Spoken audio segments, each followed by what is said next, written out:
Vice President.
Minister of Education.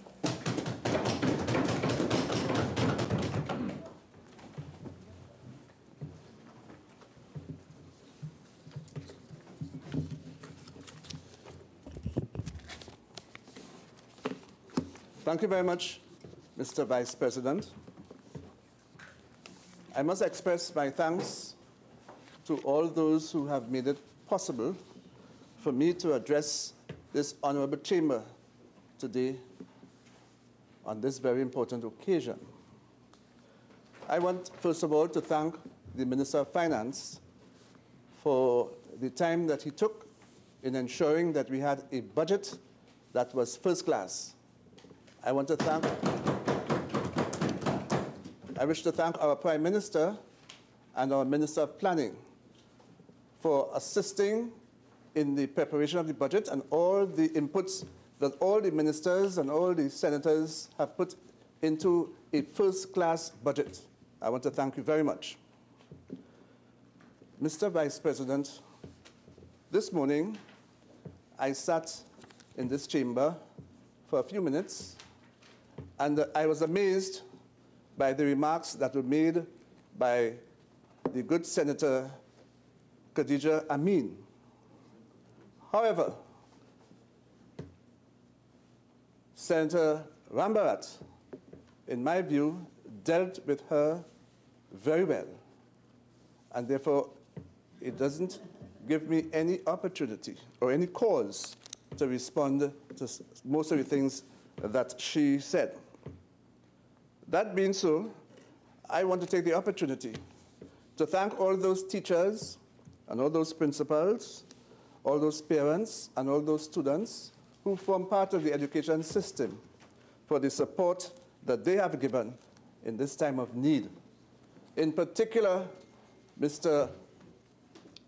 Vice President, there are schools that were used as emergency shelters, and I want to thank the school authorities for allowing those schools and for opening those schools to those persons who have been dispossessed.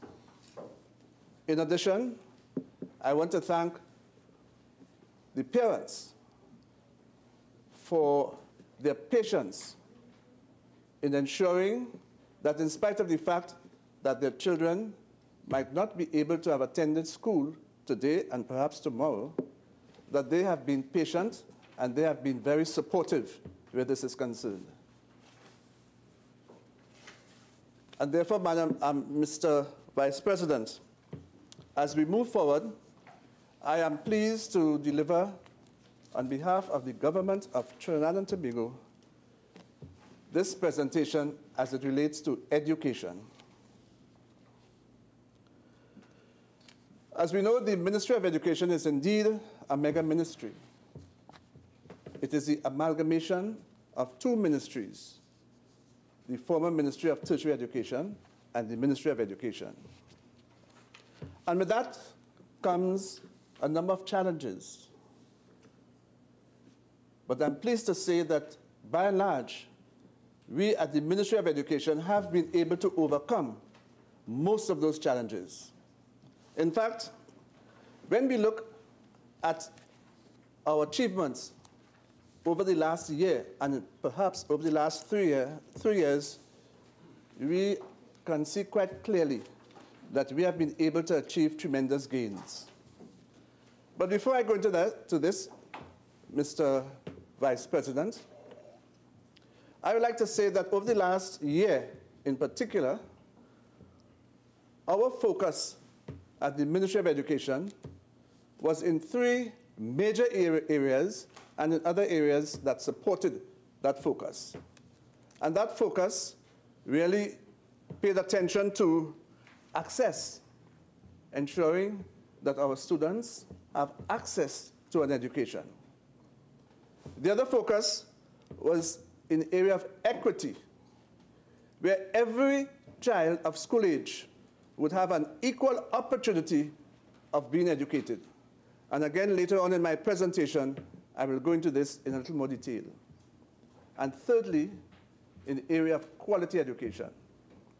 We at the Ministry of Education have a mandate to ensure that in our school system, throughout the system, at the early childhood level, at the primary level, at the secondary level, and at the tertiary level, we provide a quality education that is second to none.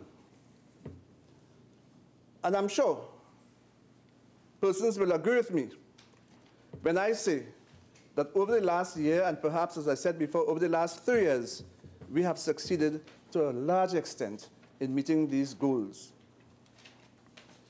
When we look at our sectors, for example, in 2017-2018, fiscal 2017-2018,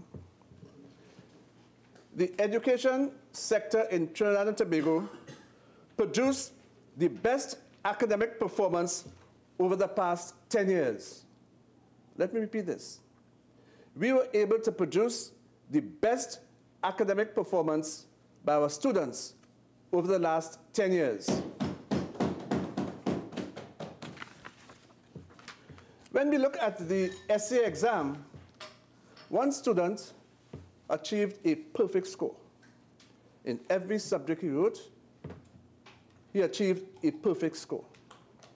And that is a tribute to the work that the parents have put in, and more so, the work that the teachers have put in, from level 1 infants right on to standard 5. And most of our students in those schools have been able to do exceedingly well, although we are still concerned over the fact that too many of our students score less than 30%. But we are going to correct this. In fact, we have put things in place to correct this. And again, I will deal with this later on. At the CSEC level, Mr. Vice President, over 60% of our students attained 5 or more subject passes. And that is tremendous. Over 60% of our students who wrote the CSEC examination in 2018 were able to succeed in gaining 5 or more passes. That has never happened in Trinidad and Tobago before this.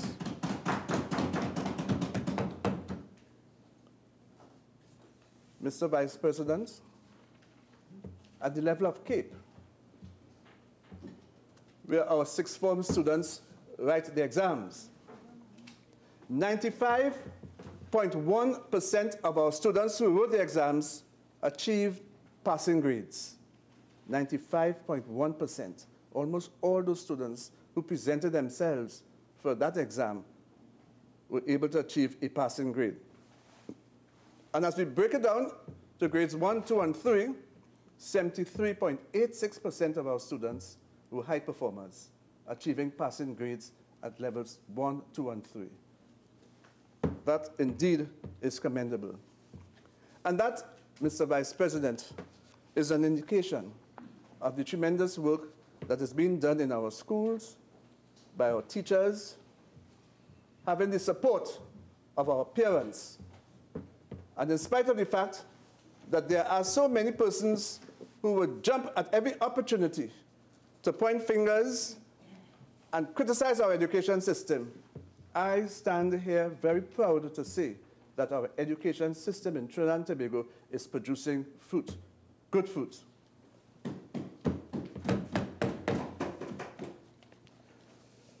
Mr. Vice President, over the last year, the Ministry of Education was involved in a number of initiatives to ensure that there was good governance and value for money. We must all recognize that our country was experiencing some financial challenges. And every ministry, every government department had a responsibility to ensure that whatever money is expended, that there's value for that money. In the education sector, we were adamant that every cent that is spent in every area of our operations, that money must be well spent and there must be value for that money. Let us look at the school feeding program. It is referred to as the National Schools Dietary Services Limited. In this program, the Ministry of Education, through the school feeding program, provides approximately 52 breakfast meals daily and approximately 83 lunches daily. But we had some concerns.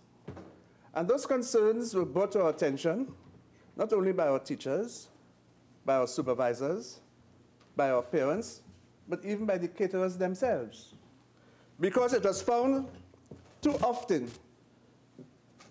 a large number of those meals were wasted, they were not consumed, and in fact, some of the caterers were telling us that they were catering for a number of meals that were not used.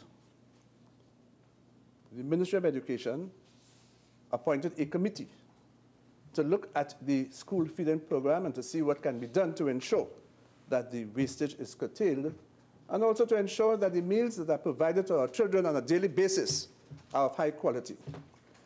That committee had as its representatives persons from all our stakeholders: the Trinidad and Tobago Unified Teachers Association, the National Parent Teachers Association, Ministry of Education personnel, and others. And what we have found, exactly what we were told, that on a daily basis, more than 6,000 meals were wasted. And therefore, we had to streamline the operations of the school feeding program. This has resulted in a cost saving of $5 million. There's also some controversy with respect to the school transport service that was provided by our maxi-taxi drivers. And of course, the population is aware of some of the protest action that was embarked upon by the maxi-taxi drivers because they were saying that they were not paid on time.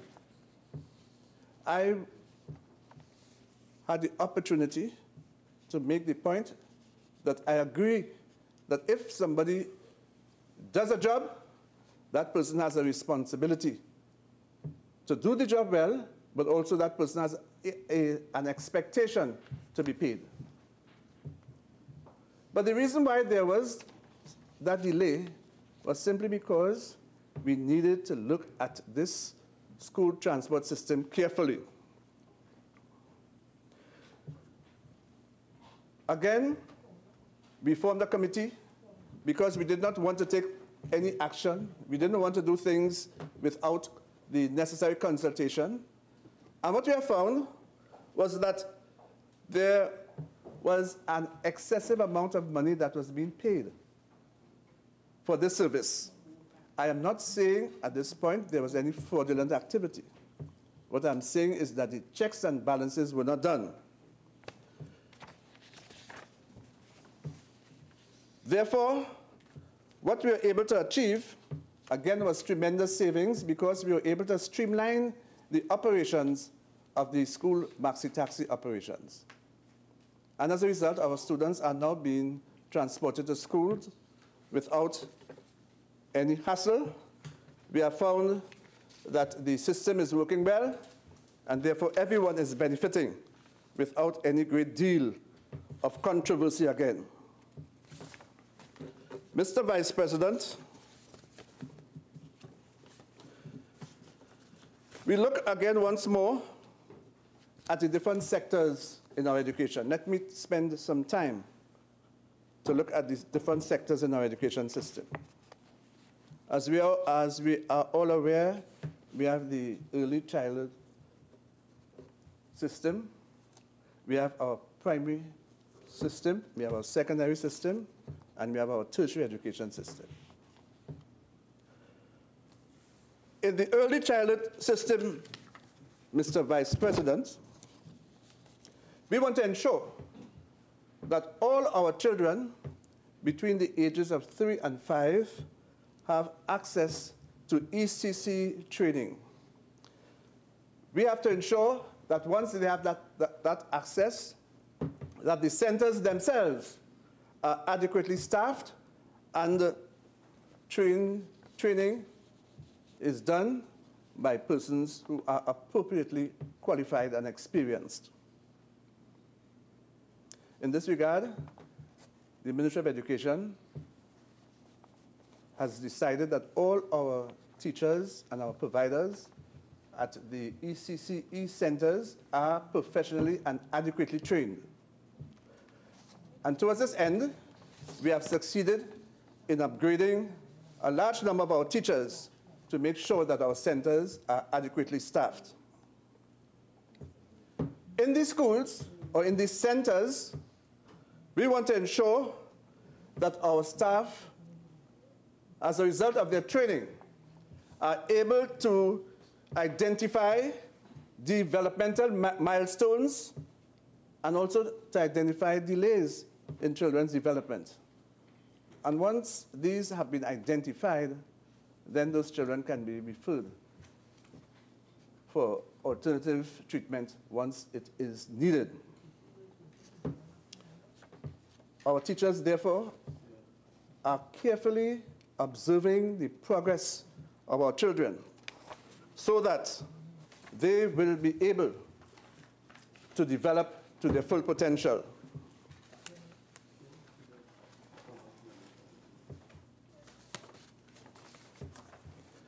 Let me spend just a few minutes on our primary schools.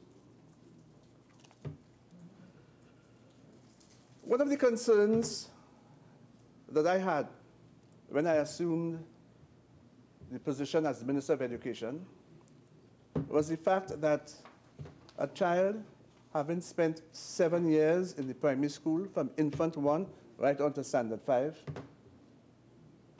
could not read, could not write, could not deal competently with numbers. I just could not understand why is it that after 7 years that some of our children were performing so badly. In fact, when I looked at some of the reports that I received, written by children, in many cases, some of those children could not even string 2 words together to form a proper sentence. And that was of great concern to me. At the level of the Ministry of Education, therefore, we decided that something had to be done about this. That there must be some value that our students would be able to achieve after spending 7 years in a primary school. But we recognize that in order for our children to benefit we must have all components put together. And one of those components was the training of our teachers. We wanted to make sure that our teachers are adequately trained. And as a result, we were able over the last year to train 839 teachers of Standard 5 and 985 teachers of Standard 4. We were able to train 241 teachers of Form 1, those students who would leave Standard 5 and go to Form 1 in secondary schools, to deal with literacy assessments. And we were able to identify 1,517 students who were diagnosed for intervention strategies to improve their performance in literacy. In the area of numeracy, we ensured that our curriculum officers would visit the schools on a regular basis so that they can provide the training and the support and guidance to our teachers, so that our teachers themselves would be able to impart the necessary knowledge to our children. One of the things that I am very happy about is the fact that we have been able to achieve tremendous improvement in the handwriting of our children. Of course, we are in the digital age. Every child now, regardless of whether he is 4 or 5 or 6, seems to be competent in the use of the computer. Every child now wants to communicate with each other through Facebook or through text messages or through WhatsApp messages. And because of this, we found that handwriting in our schools was something that was not being taught and was not being taught adequately. We decided that we were going to embark on a project that involved all our primary school children from infants right on to Standard 5, where we are going to ensure that the proper handwriting skills are taught. And the program that we embarked on was called Write from the Start, W-R-I-T-E, from the start. I am pleased to say that in most, if not all, of our primary schools, a greater attention is being paid to handwriting skills, to penmanship. And a teacher's guide was prepared and is currently being used in all our schools so that our students would be able to form and formulate the letters and be able to write in such a way that people can understand. I am sure there are lots of us who, on reading or on attempting to read the writing of some people, cannot decipher what has been written. We want to ensure that all our students, when they graduate from primary school and they move on to secondary school, that they have those basic handwriting skills.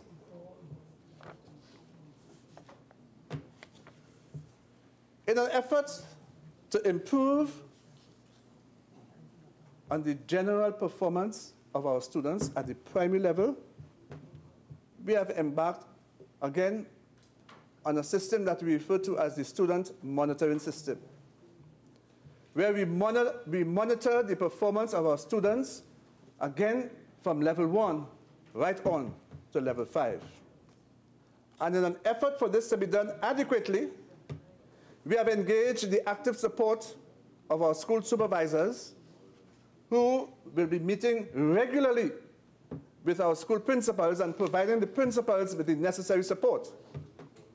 In addition to this, we have engaged the performance or the assistance of our curriculum officers, who would go into the schools and assist the teachers in the implementation of the curriculum. And as I have said on many occasions, this is not meant to be punitive. It is simply developmental. It is an avenue where our teachers can get the assistance of persons who are qualified in this area. Again, our curriculum officers through this method of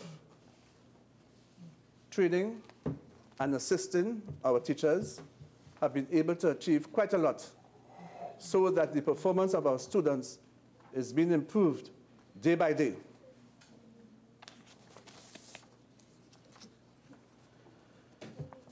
In the area of the secondary school, we have recognized that there are a large number of our children who graduate from primary schools and enter into secondary schools without the necessary skills to cope with the secondary school curriculum.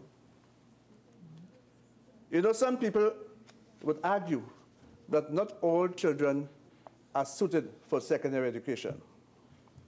But there are so many different views where this is concerned. Because it is a generally held view that the movement from primary to secondary school is almost like a rite of passage, a puberty rite. But we want to make sure that those children, although many of them would be leaving our primary schools and not being fully equipped to deal with the curriculum offerings at the secondary level, that they are given the necessary support. And as a result, we have, in many instances, adapted the curriculum in the secondary schools at the Form 1 level to suit the needs of those students. I can tell you, Mr. Vice President, that that is working well. In fact, many principals have been speaking to me about it and how happy they are that we have put this in place because they are seeing the performance, the increase in the performance of their students. And that is something that we are very happy about. Again, the system of clinical supervision that we have started in primary school is extended to the secondary school, where our curriculum officers are offering a helping hand to our teachers in the secondary school. And again, as in the primary school, this is paying tremendous dividends.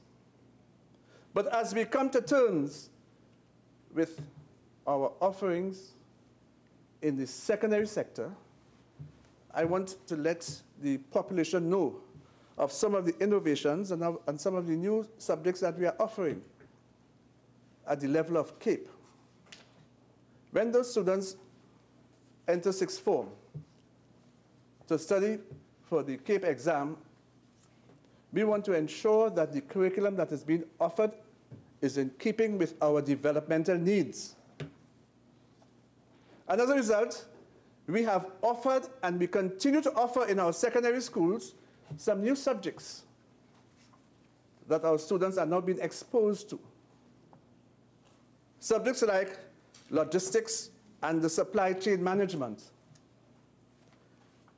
green engineering, entrepreneurship, digital media, animation and gaming design, agriculture and tourism. And that is working very well in our secondary schools. Our children are adapting to this new curriculum, and they are doing well in these subject areas. In fact, Mr. Vice President, I wish to state that very soon, national scholarship winners will be announced. And I'm sure the entire population is looking forward to this.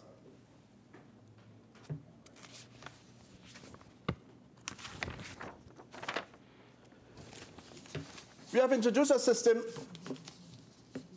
that is a pilot project, and it involves both our primary and our secondary schools in one specific area, and that is in the Laventille-Mova area. It is referred to as the Laventille-Mova Initiative. And this initiative is based on 4 major pillars. We have decided to use this as a pilot project in an area that seems to be deprived, so that we can give them, the children, an opportunity, every opportunity to perform to the best of their ability so that they will not be left behind. The 4 major pillars upon which this project is based would be infrastructure and aesthetics, literacy and numeracy, we can't forget that, parenting and education, and promoting discipline. Mr. Vice President, let me take 1 minute to focus on parenting and the support that we are having from our parents. This is an initiative that I am very proud of because I'm seeing the success almost on a daily basis. We have gauged the success of our students through the performance and the support of our parents. The parents are holding hands with our students. They are helping our students. They are doing everything that they could to ensure that their students benefit from the type of education that we have to offer. And one of the results of this, Mr. Vice President, is that in the Laventille-Mova area, among the schools, there is a drastic decrease in violence and indiscipline in that area in the schools.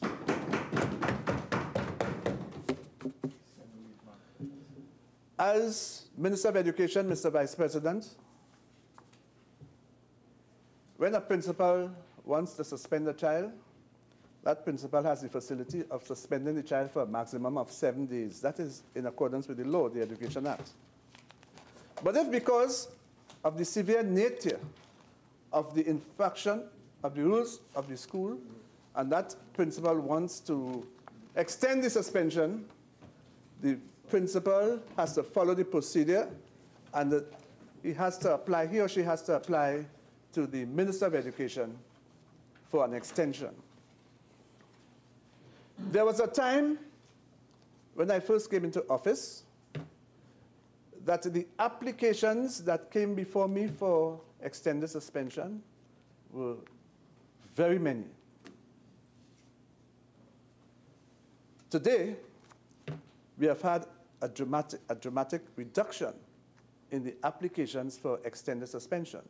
But more than that, so far this term, I have seen just about 2 applications for extended suspensions coming from schools in the Laventille-Mova area. And that tells me of the success that we have been having in one of these components that is promoting discipline.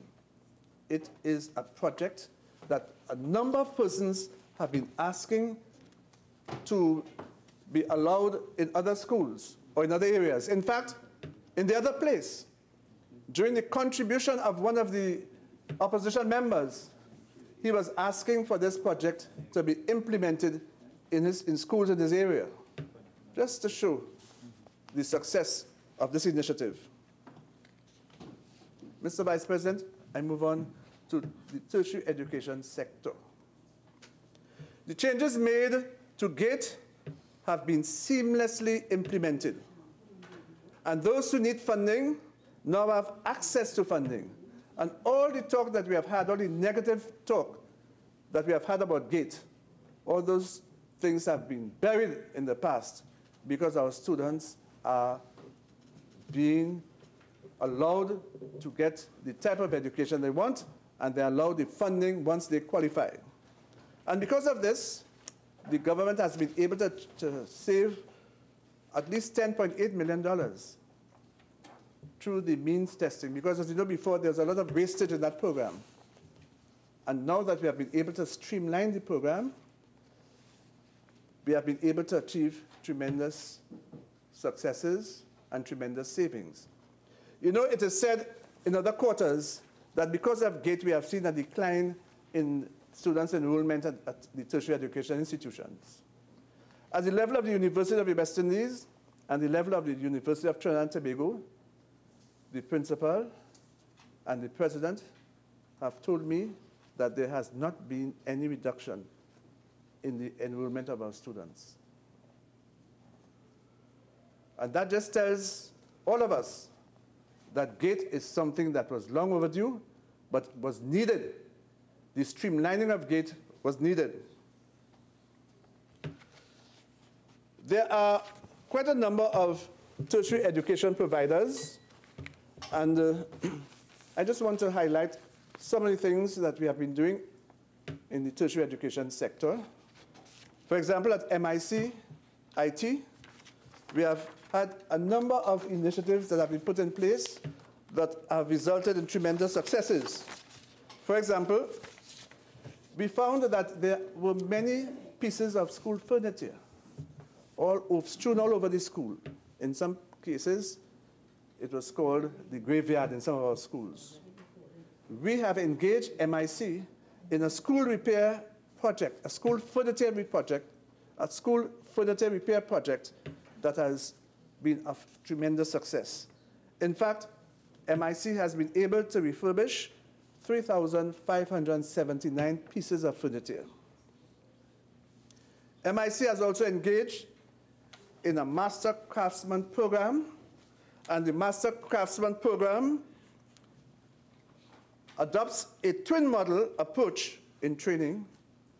One aspect of it is being done in Trinidad, and the other aspect of it is being done in Germany. Again, this provides tremendous success and tremendous opportunities for our students. Trinidad and Tobago is the land of the steel band.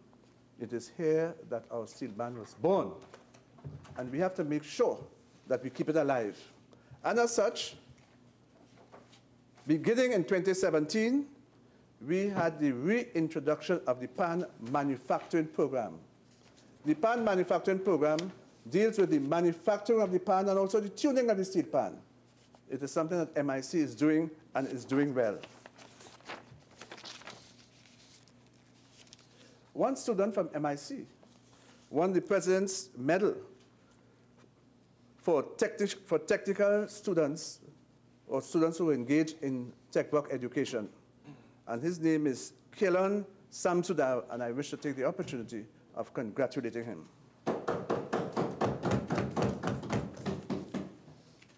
Let's look at the National Trading Agency. The National Trading Agency has as one of its mandates the promulgation of standards for technical and vocational education and training. Minister, you have 5 minutes. Thank you very much. It has been developing occupational standards and instructions and assessment materials that will facilitate the TVEC programs. We have a number of our tertiary education institutions like COSTAT and UTT. Time just doesn't allow me to continue with it, but I can tell you our tertiary education providers are doing well. One of the things that we want to ensure is there is a streamlining of tech work offerings, and the NTA is busily engaged in ensuring that our tech work offerings are streamlined. Mr. Vice President, it will be remiss of me not to spend just a few moments on what is being done in my constituency that I represent. It is because of the Arima constituency that I can stand before you today, and therefore I cannot neglect what has been done.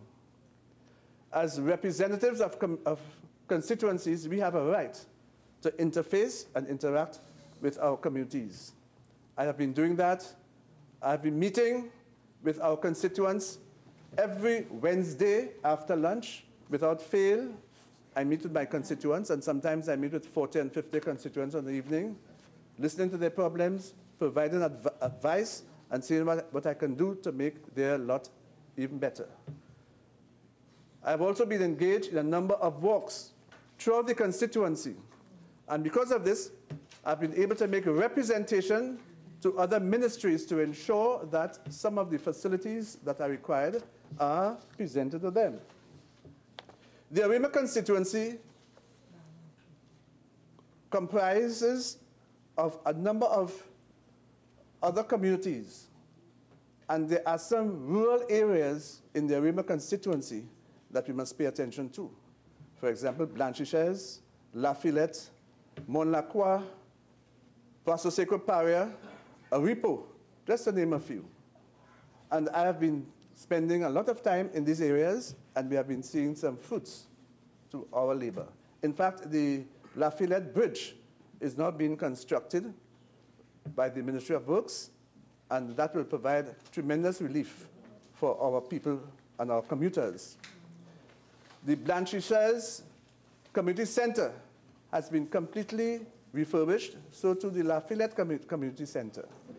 In Aripo, we are soon to rehabilitate the road, the access road from the Eastern Main Road right on to Aripo, so that our residents there, particularly farmers in that area, it would be much easier for them to move to and fro. And Mr. Vice President, I want to thank my constituents for the support. and all that they have done to ensure that they are able to benefit from what this government has to offer. I want to thank the officers in the Ministry of Education. I want to particularly thank our Chief Education Officer, who has stood by me side by side in everything that we plan in education. I want to thank our Permanent Secretary. And there's one group of officers in the Ministry of Education that I want to point out, and that is our Communication Department. I meet with them every day, and they provide me with guidance. And I want to, every day at 8 a.m., every day, and they provide me with guidance. I want to say thanks to all of you. I want to thank you for giving me this opportunity of addressing you today. Thank you very much. Senator Cummins. Thank you, Mr. Vice President, for the opportunity to make a short contribution to this budget debate for fiscal 2019. I wish to add and join with my colleagues in commending the Minister of Finance for what has been described by most as a people's budget. I must also commend the Honorable Prime Minister for his leadership in steering Trinidad and Tobago through turbulent times. He leads a team of cabinet ministers in managing our economy and our scarce resources during these difficult times, and is doing so in a manner that is focused on ensuring that all citizens are able to enjoy the best possible standard of living given our circumstances. Mr. Vice President, I see we have some empty chairs opposite.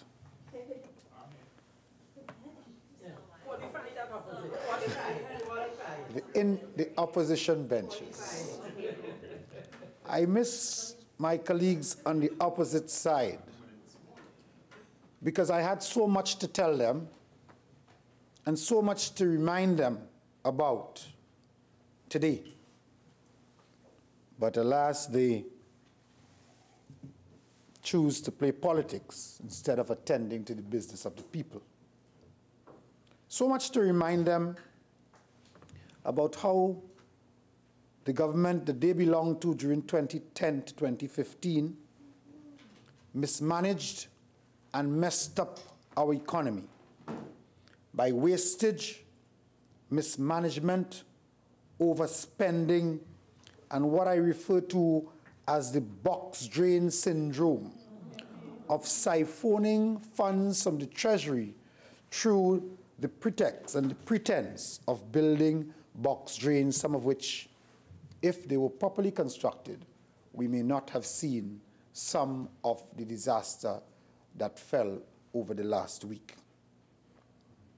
I wanted to remind them of how they busted the overdraft, although they had the largest budgets ever in Trinidad and Tobago, Mr. Vice President. I did plan to remind my colleagues who have exited the chamber,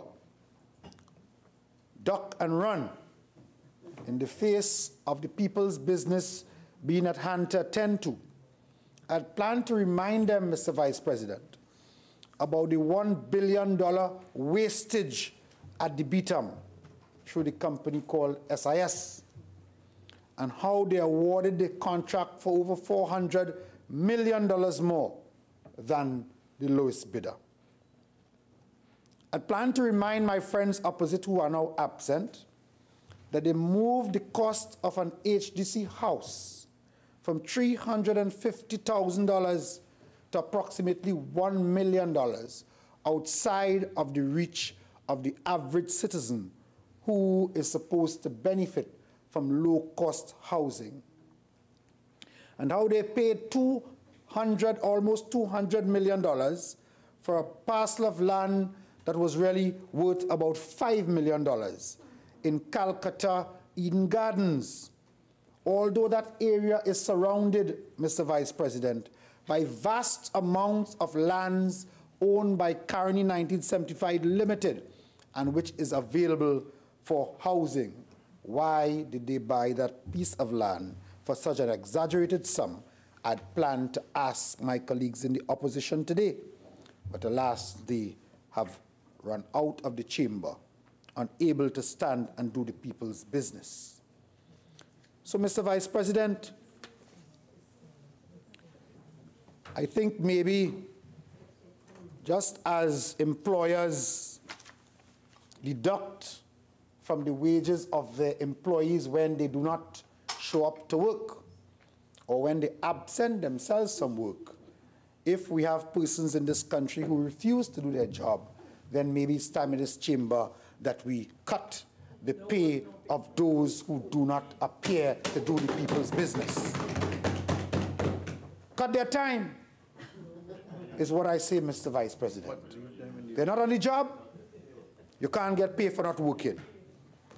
If you want a holiday, don't hide behind what has clearly been a catastrophe for a lot of citizens of this country. Don't hide behind that so that you could break la calbiche from the job that you are supposed to be doing. That is what we did at school a long time when you wanted a day from school. You ran away and made an excuse for your parents. And that is what I heard from Senator Amin earlier on in her contribution. We will not stay and do the people's business. They will go and prefer to take part in a photo opportunity. Because really, this government and this party has been at work. Over the weekend, massive mobilization by the government, the Minister of Community Development, the Minister of Works, the Minister of Local Government, the Minister of Agriculture, the Minister of National Security, the Minister of Public Utilities, the Minister of Trade and Industry, the Minister of Housing, the Minister of Planning and Development, the Minister of Health. Almost every single member of the Keith Rowley administration was out there and working with those affected by the floods. MP Ansel Antoine out in Caparo, MP for Sangre Grande, Glenda Jennings out there on the field, in St. Helena, Senator Avinash Singh, and members of Parliament and members of the government out there treating with the persons affected by the floods. And yet, in an effort to score cheap political points, my colleague, Senator Amin, will come into the Senate and avoid treating with the people's business as though, I mean, if you want a day off, there's a procedure for that. You approach the President of the Senate and you say, I am ill, or I have to be out of the country, or for some reason I'm unable to fulfill my responsibilities according to my oath of office, and you get an excuse, and then something else is put in place. But you don't run away in an effort to grab a headline. I know what the intention is. The intention is to grab a headline, opposition walks out on debate to go and see about flood victims. But I want to tell the citizens of Trinidad and Tobago, don't fall for that. The PNM cares about you. Over the weekend, in addition to what the government, members of the government took part in assisting victims, the PNM party itself organized an arrangement whereby, headed by our Public Relations Officer Laurel Izama and our Welfare Officer Joycelyn Budden. Massive mobilization. Several of our volunteers coming out in the various communities, using our constituency offices as a hub for collecting from those businesses and individuals who wanted to donate items to the individuals who needed it most, going into the communities. And it was not necessary to have a camera to go and boast about what we did and what we did not do. We did what we had to do. you did what you had to do. And it's not necessary when you help someone who is under that kind of difficulty to broadcast it and post it on Facebook.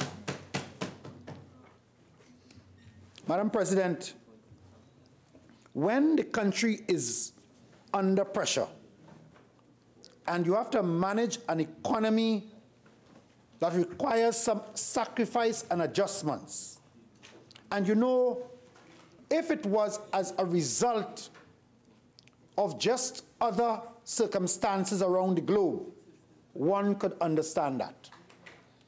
But we are where we are today because in 2010, a group of individuals were elected to government and they just was not prepared for the job. Just as they're not prepared for the job of opposition right now. Incompetent in government, incompetent in opposition. That is what is the UNC today. Just an incompetent group of individuals. No matter where you place them, they are unable to properly contribute to the development of Trinidad and Tobago. They either mismanage in government or they obstruct or are obstructionists when they are in opposition. And so the PNM has had to take the country as a child neglected and abused and place this country on a footing of development and progress. The PNM cares about you. The PNM has always sought to ensure, Madam President, that we take care of our citizens and they are afforded the best standard of life possible. In the budget presentation, which not a single member on the other side, and I mean the members of the opposition, took time to go in to the provisions of the budget. They spoke about every possible thing. But they did not take time to pay attention to what provisions there was in this budget. And I pay attention to the Express newspaper, Thursday, October the 4th, I think it was, an article by Dr. Winford James. And if you'd allow me, Madam President, I would just read a few lines. And he starts by saying the Rowley administration has managed to compose one of the most positive budgets I have seen in some time. And that is what this government is about. We went through some hard times, and now we are at a point of turnaround. The PNM, therefore, has always looked after the elderly in our society. We wish that the elderly in our society live with a level of dignity, Madam President. It is reflected in the budget as we seek to deal with a situation where upon retirement, many of our public officers had to wait for long periods for the final computation of their benefits. And to deal with this, Madam President, understanding the hardship that those retired officers would face, the government has decided upon retirement to pay to these officers a sum of $3,500 monthly until their pension issues are settled and ready for payment. This measure will take effect from January 2019, Madam President. And while that is taking place, the government will work towards improving the efficiency of the current pension system. That is a government that cares about the people of Trinidad and Tobago, Madam President. The cap on the senior citizens' pension will be increased to $6,000, thereby allowing persons who receive a pension from NIS and who are in receipt of the senior citizens grant to now have additional income available to them up to the cap of $6,000. And this measure will take effect also from January 2019. And then we have the question of rural communities and health care. And this caring PNM government has decided that as an initial measure, the health centers of Grand Riviere, Blanchisseuse, and Cedros will remain open on a 24-hour basis, 7 days a week, to facilitate health care to the rural communities and to those in need of health care in those districts. That is a government that cares about the people of Trinidad and Tobago, Madam President. Madam President, we move to the issue of the food card.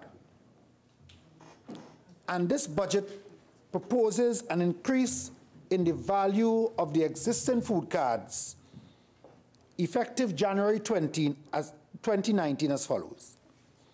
Households with 1 to 3 persons from $410 per month to $510 per month.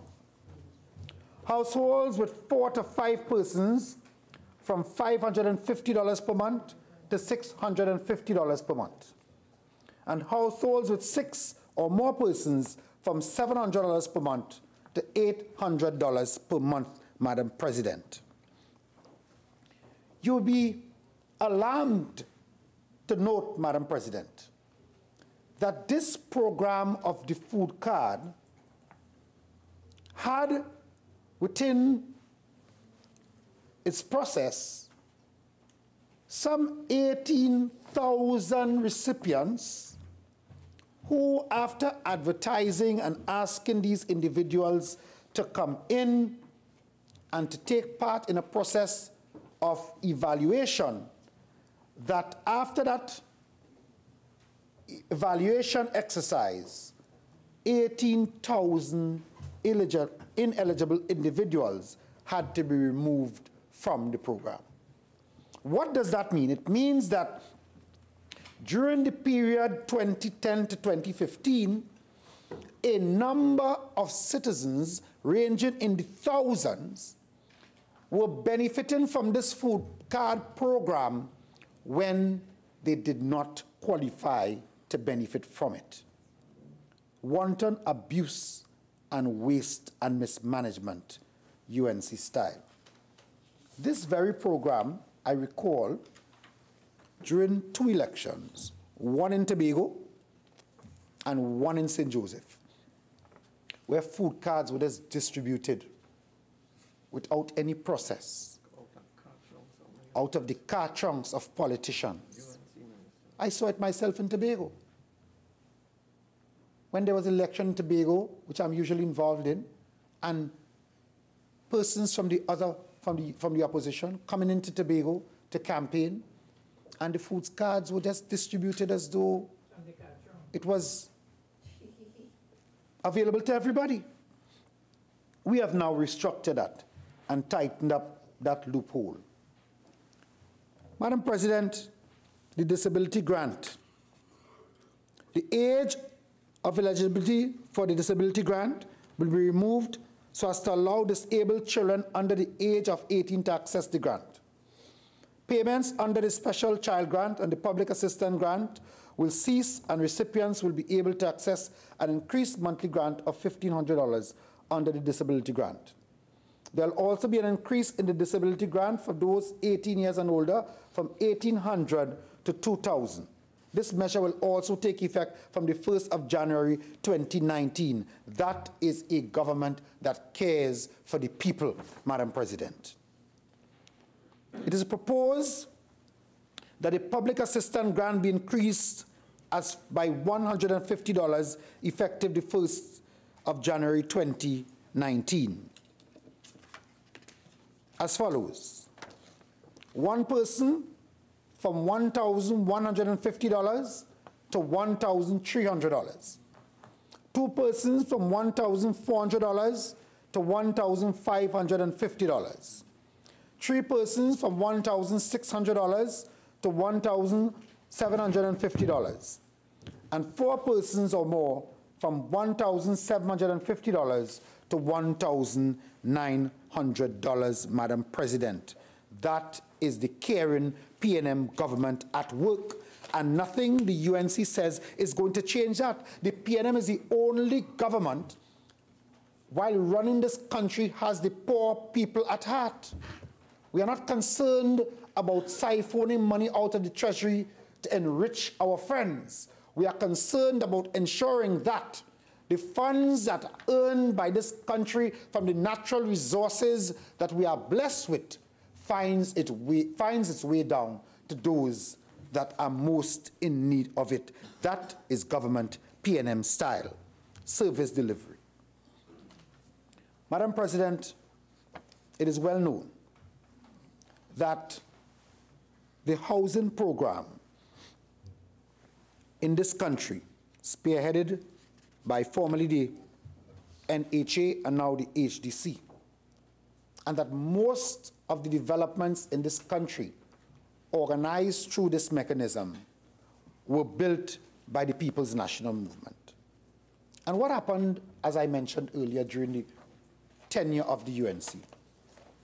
What was supposed to be low-cost housing, designed to treat with persons who are vulnerable and unable to go on the open market to purchase a first-time home, moved, as I said earlier, from 300, a high of 350,000. The very same structure, 3-bedroom unit, from $350,000, when the inputs into the construction, the price did not go up. As a matter of fact, the price of steel and the price of cement decreased. The price of aggregate decreased. And in the face of that, the price of labor remained flat. So no increase in labor, no increase in material, but yet the cost of a unit moving almost triple times what it costs to build under the People's National Movement. And what can account for that? There can only be one thing that will account for that, and it's the big C, corruption. UNC. Corruption. UNC. The very House, in the face of now the steel price higher than it was then, in the face of aggregate prices now higher, cement price has dropped a bit. Labor prices have gone up a bit. The very House, the price has now been halved. So the House, Madam President, that the UNC was constructing for $1 million, the current government is constructing the same unit at $500,000 per unit. That is PNM at work. That is what we need to pay attention to. Not to run out of the chamber every opportunity you get. I mean, oppositions across the world may use a walkout, and you know, I must advise my friends that whoever is giving political advice to them, they probably need to fire them. Because a walkout of Parliament is something rare, is a rare opportunity, is a rare mechanism that you will use to draw attention to a particular matter if you feel the government is really badly performing. But if you do it every Monday morning, just to grab a headline, it loses its steam. The public will see you for what you really are. Abandoning the people's business. Madam President, it takes love to care. And the PNM is a party full of love and caring. And that's why when we're in government, the people know that their business is in safe and capable hands. And so, Madam President, in moving the program of housing back to where it should be, persons who are most in need of these houses can now afford a mortgage payment. Whereas when it moved to $1 million, immediately disqualified the most vulnerable in society. Madam President, as the government seeks to stabilize the country, as the government seeks to move towards the turnaround of the economy required for the benefit of all our citizens, planting the necessary policies in place to make sure that Trinidad and Tobago moves towards developed status by 2030. We expect the very unpatriotic behavior of the UNC to continue.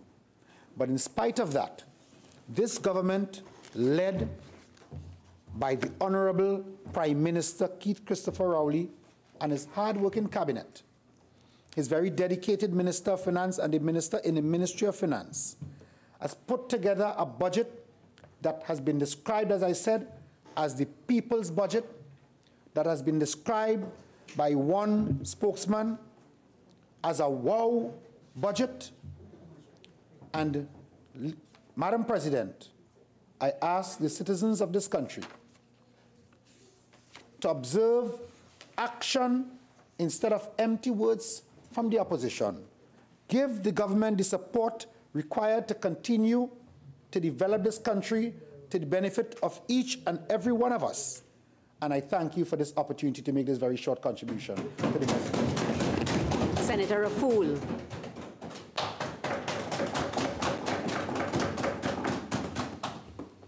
Thank you, Madam President, for the opportunity to speak. Colleagues, it's an absolute honor and a privilege to be here on behalf of the population, and I really cherish this opportunity, and I thank you all for your attention. This is my fourth budget contribution now, so before this one, I really thought, what do I want to say that I haven't said in the past? Because if I repeated what I've said in the past, I would bore myself to death. And I think it would be disrespectful to you and to the country, and to not bring something new. So what I wanted to do is just very briefly touch on some of the recommendations I've made in the past, for the reason being that some of them are still quite relevant, given that the macro fundamentals have not changed significantly, as well as to identify some issues that came about in this budget that I see as being possible risks to the population. As always, I try to be here in service and to keep my feedback technical and objective, and to make sure it's depersonalized. So if I don't like a particular policy or a suggestion, it's not about condemning a person or a party, but it's just about sticking to the facts and the data and the objectivity. My first budget contribution was 12 minutes. I'm going to try and keep my contribution today in that, also to be respectful of everyone's time. What I wanted to start with is talking about three really progressive trends in the international economics field that I think are extremely promising and are opportunities for us in Trinidad and Tobago. So often we can repeat the same model and strategy over and over again and not see any change. But looking at some of the international trends, I think there are opportunities that are quite relevant to us. After that, I'm going to just quickly look at some of the diagnostics for the Trinidad and Tobago economy, pinpoint some areas of concern, and then my recommendations after that. So starting with the international trends. There's three in this category. The first is international attention on climate change and how we need to adopt domestic policies internationally towards facilitating and preventing further climate change. The World Economic Forum Global Risks Report 2016 identified climate change as the #1 global risk, ahead of other ones, including weapons of mass destruction, which came second, water crises, which was third, large-scale involuntary migration, which was fourth, and severe energy price shocks, which is fifth. Also recently, the head of Goldman Sachs said that climate change is the largest threat to the global economy. How this could impact us here is increased hurricane risk, increased forest fires, water temperature can change, which can also impact our coral reefs and our tourism potential in the very near future. And it also affects our soil temperature and soil conditions, which affects our agriculture and our food sustainability. Recently, California, which is, to my surprise, I learned recently that it's the fifth, if it was a country, not a state, it would be the fifth largest economy in the entire world, California.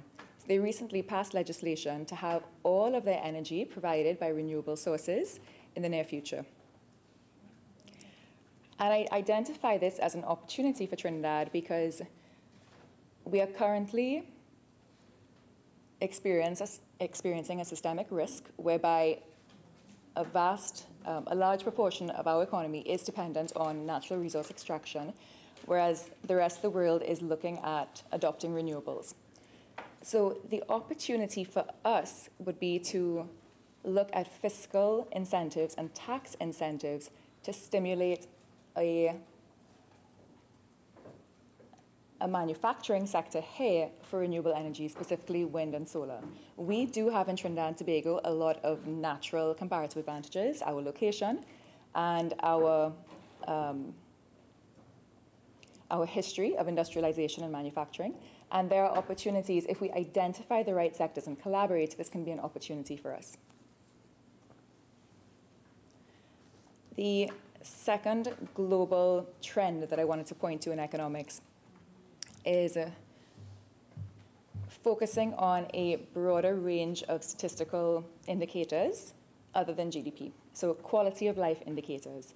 GDP is particularly problematic in energy-rich economies like ours because GDP can swing wildly, and that doesn't necessarily translate into revenue for us as a country.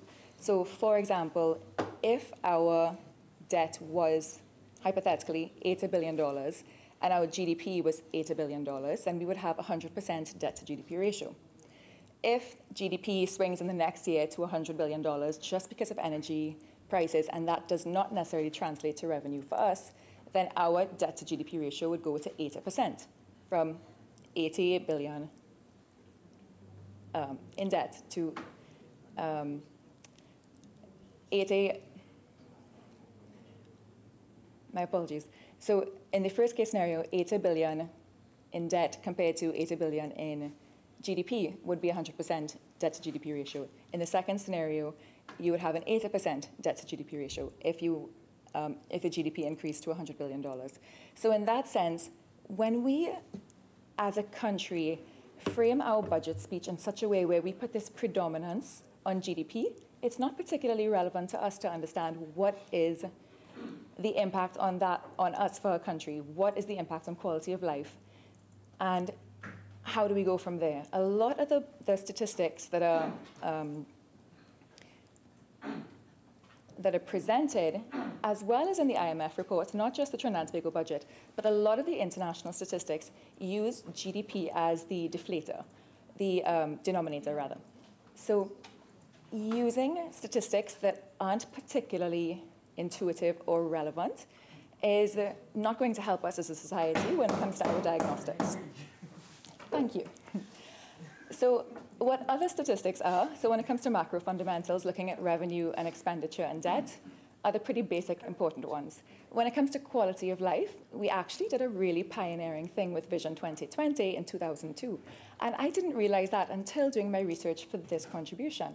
Because in the past, when I looked at Vision 2020 and Vision 2030, it was a little bit convoluted, in my opinion. But in doing my research, I realized that we came up with Vision 2020 in 2002, which is right around the time the Millennium Development Goals were coming to fruition in 2000. So we were actually very much on par with identifying what is important to us as a society and what is our vision going forward. And I think that's actually very commendable. I do think that some of the way that it's written, the draft Vision 2030, is a bit muddled in the sense of it confuses goals with strategies. So knowing what we want to be as a society is different from how do we get there. And it also confuses inputs and outputs and outcomes. So an outcome might be saying something like we have high literacy rates, whereas an input might be saying we spend $200 million a year on literacy programs. So an input is different from an output, and I did find when reading it that it was a little bit muddled.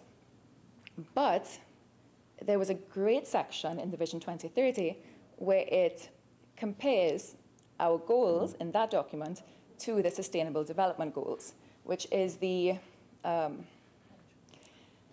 international benchmark, exactly. And what I would recommend is that we use a mix of both documents. We use Vision 2030, draft Vision 2030, because it's something we can be proud of, but also we really focus on the goals and the indicators that are in the Sustainable Development Goals, because they're so much easier to measure.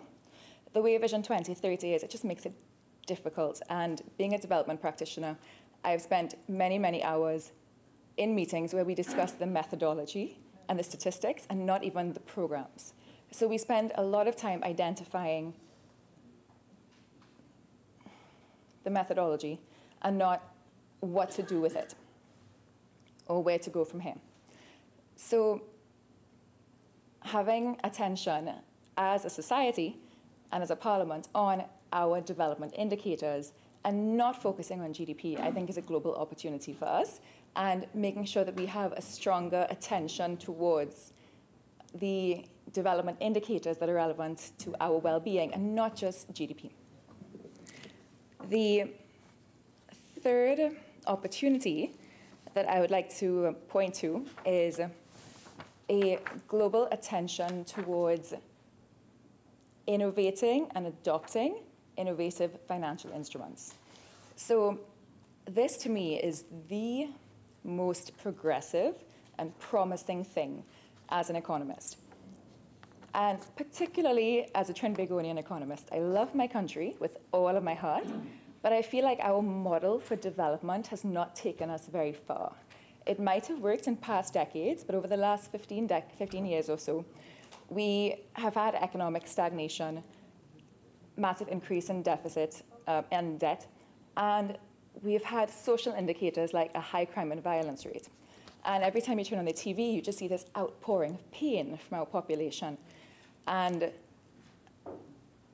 we are addressing the macroeconomic fundamentals, but our model of development is not really adequately addressing our social conditions. And other things like environmental conditions. The innovative financial instruments are things like public-private partnerships and results-based financing. So results-based financing is a broad category of development for results. And social impact bonds are a subcategory of results-based financing. Results-based financing expanded to account for over $20 billion of international development financing in 2016. And according to Instiglio, which is an organization that pioneered results-based financing, the $20 billion is reflected in quite a few global programs, like the World Bank's Program for Results, which uses $15 billion worth of RBF funding to support over $70 billion of government programs. And the United Kingdom's Girls' Education Challenge Fund has used results-based financing in 25 of its 37 education programs that are in total worth £300 million. Also, DFID, the Department for International Development, has announced that up to 30% of its core funding to the UN humanitarian and development agencies will be dispersed to agencies that use targets similar to results-based financing. So, social impact bonds, green bonds, development impact bonds, they are referred to as innovative financial instruments because they are models for development that are innovative and they have effective contracting systems. So they're similar to PPPs, which is public-private partnerships, but in the environmental field or the social impact field, social development work.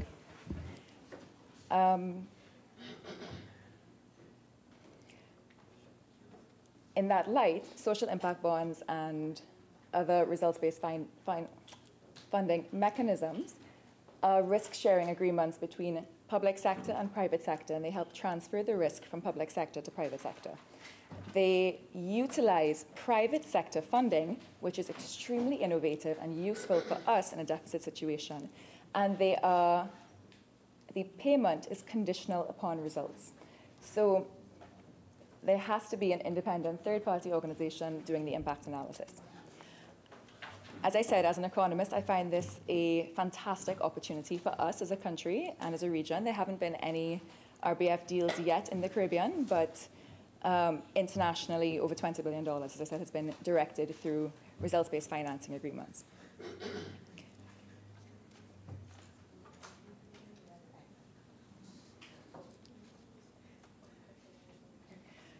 An example for Trinidad and Tobago and how we could use these types of agreements is they're particularly relevant in fields where we have a high expenditure but little output. So Trinidad and Tobago, we spend over 4 times the global average on crime and violence reduction programs, and we haven't seen a lot of impact. That might have been fine when we were in a fiscal surplus situation from the standpoint of just looking at fiscal sustainability. But when it comes to looking at the quality of life for our population and being in a deficit situation, it's really something for us to consider.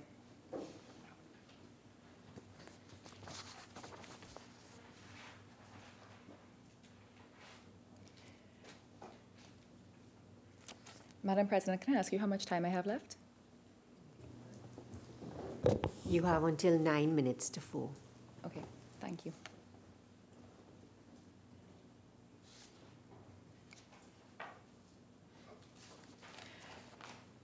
So I wanted to be brief, and I'm spending more time than I expected to be.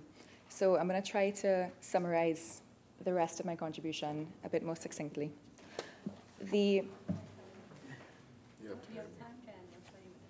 Thanks.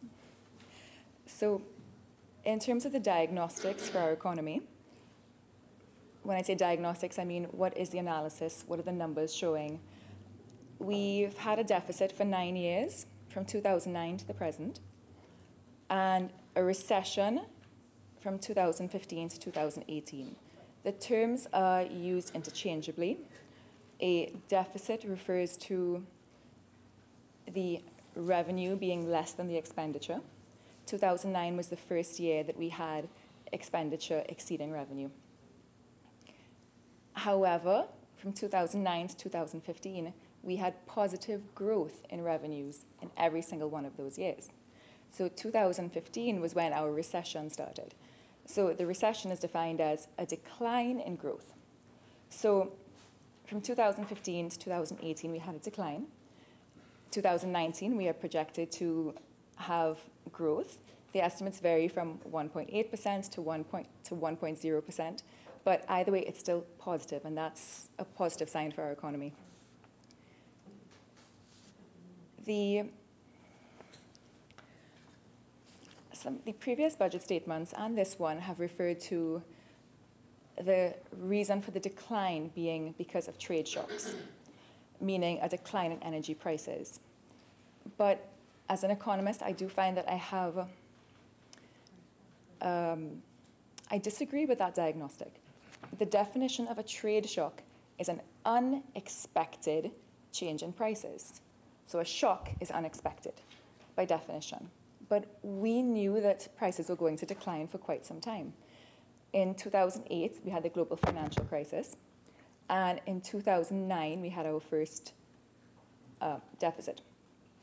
So in 2008, we had a massive windfall of $56 billion in revenue. And then 2009, we went back to the 2007 levels, around $40 billion. But energy prices were predicted to continue to decrease.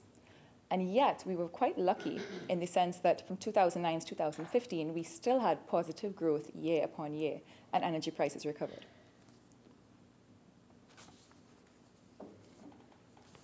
So if the issue is we had a decline in energy prices, and we had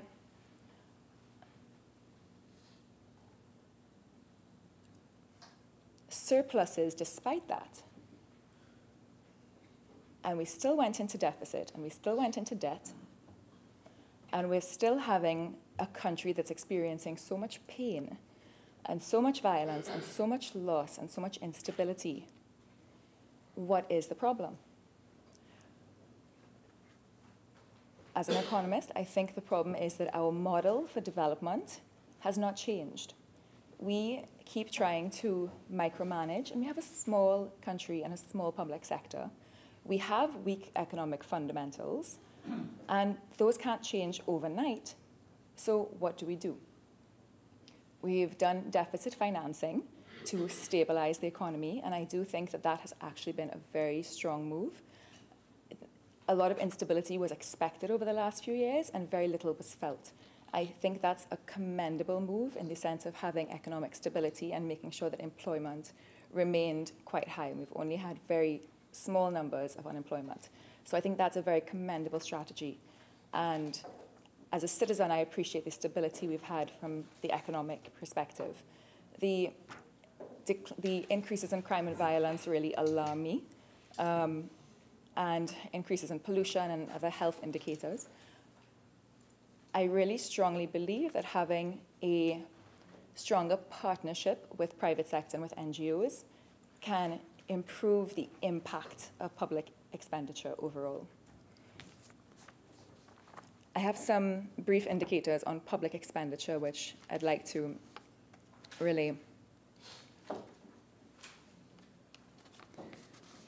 So in 2005 and 2014, we had surveys of living conditions.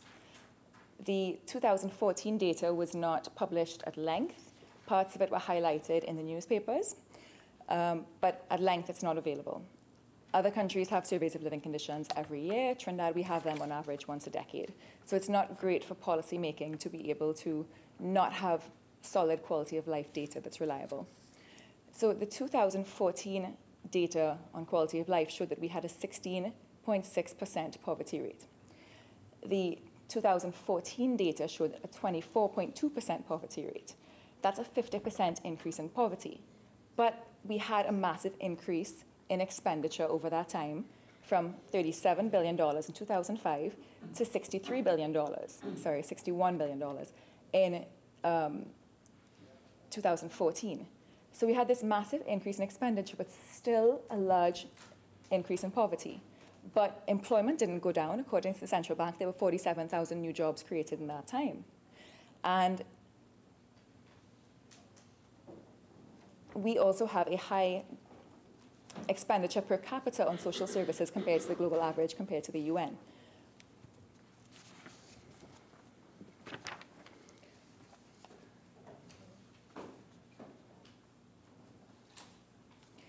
And back to that data also, the transfers and subsidies did not go down. They actually increased by $7 billion over that time. So where did all that expenditure go from 2007 to 2005, my apologies, to 2014? The data seems to indicate that when money isn't effectively spent, it goes into exports. Sorry, my apologies, imports. So rather than going into fueling productive expenditure, it goes into imports. So we don't have a reduction in poverty as we would expect to.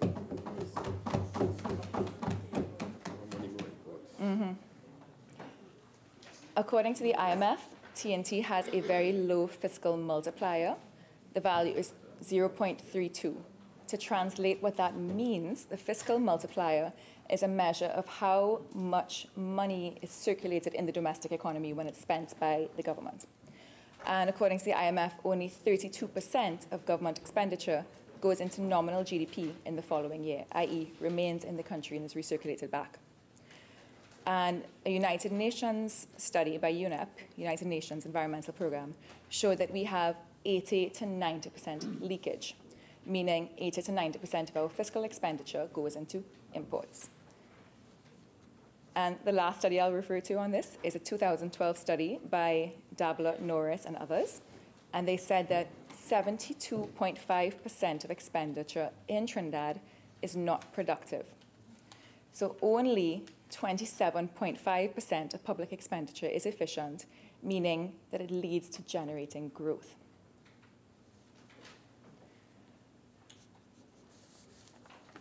We also have a high debt to GDP ratio. As I said, I'm not a huge fan of using GDP as the denominator for everything.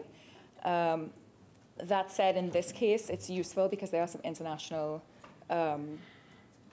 standards when it comes to debt to GDP ratio. So our debt to GDP ratio is a bit, it's arguable. The Ministry of Finance said it's about 63%, if I remember correctly. 61? Okay, so 61%. The studies show that over 56% of a debt to GDP ratio, then there's a decline in productivity after that. So every additional dollar of debt has a negative effect on GDP because interest payments take up a considerable proportion of expenditure. There was a study done by a Kira Primus at the Central Bank, and she's now at the IMF, and the study was on the HSF, the Heritage and Stabilization Fund. And she found that about 80% of our energy revenues are volatile and can swing from year to year. So she recommended that we save 80% of our energy revenues in the HSF every year for the sake of stability and reducing that volatility. Incidentally, 80% was the decline in energy revenues that we experienced last year in terms of our budget and our deficit, 80%. And in her study, she also found that in the Heritage and Stabilization Fund, only $2.6 billion was actually saved. And the rest of the value in the fund was earned by the fund manager.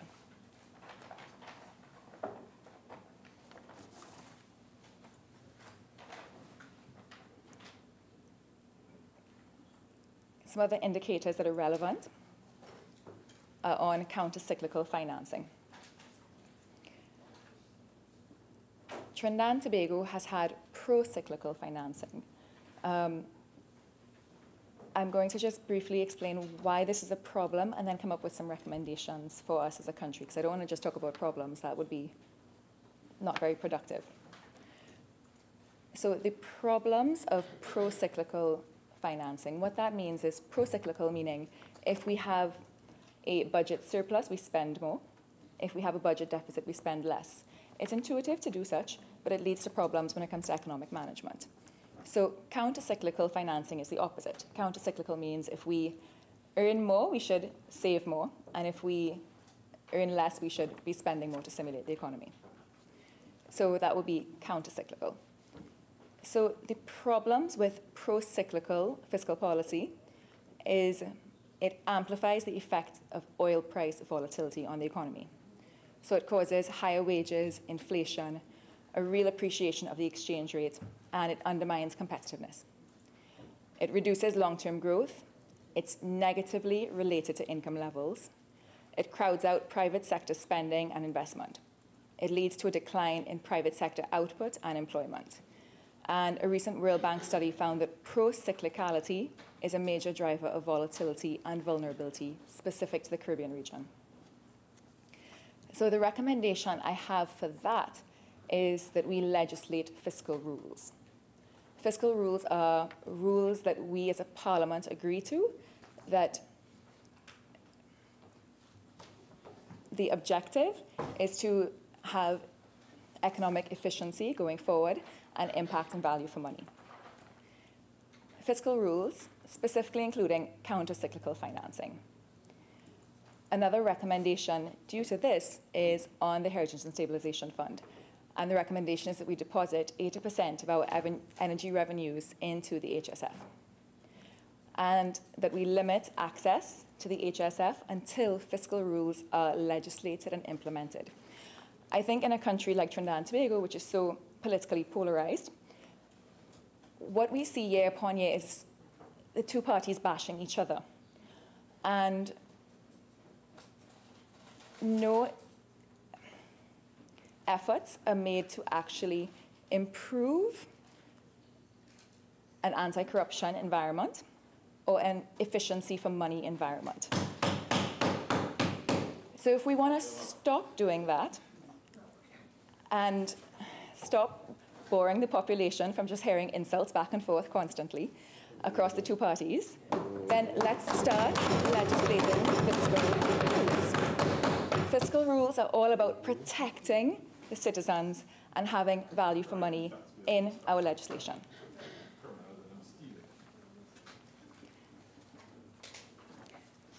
So I will wrap up quickly by talking about the other recommendations that I had.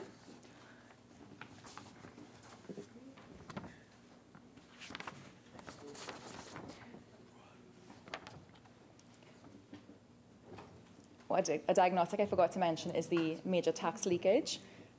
A recommendation ensuing from that is strengthening tax collection, which is exactly what the government is doing, and I commend the government for strengthening the transition from the Board of Inland Revenue to the Revenue Authority. The values that have been mentioned range from $12 to $15 billion, which was noted in last year's budget speech. This year was 10 billion. Other estimates are as high as $25 billion. So I think by strengthening that, it can single-handedly address our deficit situation, as well as ensuring that there is equity in our society to make sure that we don't have the burden of the taxes falling upon the emolument income earners, i.e. the salaried employees, and allowing persons outside of that bracket to not pay. So I think that's extremely commendable, and I, as a citizen and a taxpayer, I appreciate that very much. Another short-term, well, an opportunity we have in the short term to cover the fiscal deficit is through looking at where we are sourcing our financing from. There's the NIF, which we're doing currently, which is, I might speak on it depending on my time. I don't want to be disrespectful of everyone's time, but I have some very strong opinions on the NIF. But another opportunity we have is through the multilateral development banks, specifically the IDB and CAF. Having worked at the IDB before, loved it. I was always really impressed that we had this opportunity that came from our Caribbean neighbors and our Latin American neighbors. It works like a cooperative for development, not like a traditional private sector entity. And any interest that's gained from partner countries goes back into revolving funds. The rates are extremely beneficial, like 2.9% from CAF is what we had discussed the last time. IDB, I think, might even be lower, like 1 to 2%.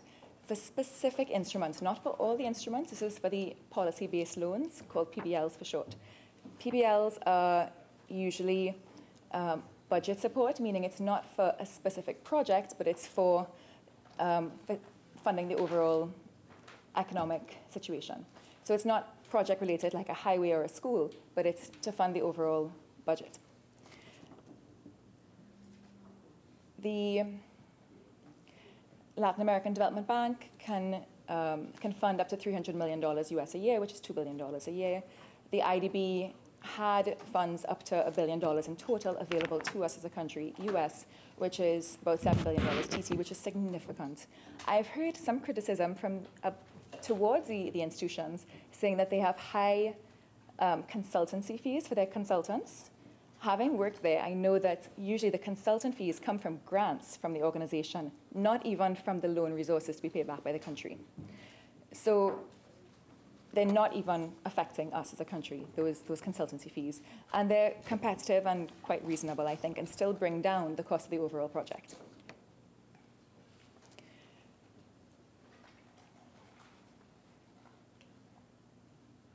I'd like to echo the recommendations made on strengthening the police service as an economic issue. I don't have any data on the impact of this, just anecdotal. I mean, I guess to a certain extent you can say that the global competitiveness rankings is data, because the #1 impediment to doing business in Trinidad, according to the perception of businessmen locally, is crime and violence. Reasons numbers 2 through 5 have to deal with white-collar crime and corruption. But #1 reason impediment to doing business in Trinidad and Tobago, identified by business persons here, is crime and violence. But in terms of anecdotal stories, the recent murder of the news broadcaster last week in his front yard, other persons that have told stories about not feeling a safety or protection when it comes to seeking that from the police service, not feeling guaranteed of that. So many people have said in the last few months that they always thought they would stay here and work here and serve their country, and now they're so afraid for their lives and their safety that they are seriously contemplating migrating if they haven't already. I feel like every day I hear of another friend or family member that's migrating or seriously considering it. And I have to say, as a young person, I do contemplate it myself, which is really a shame, because to have one of the highest positions in the country and to still feel unsafe or to still think that I could actually have a better life outside when I love my country, that's just such a shame, and I think that alone speaks volumes.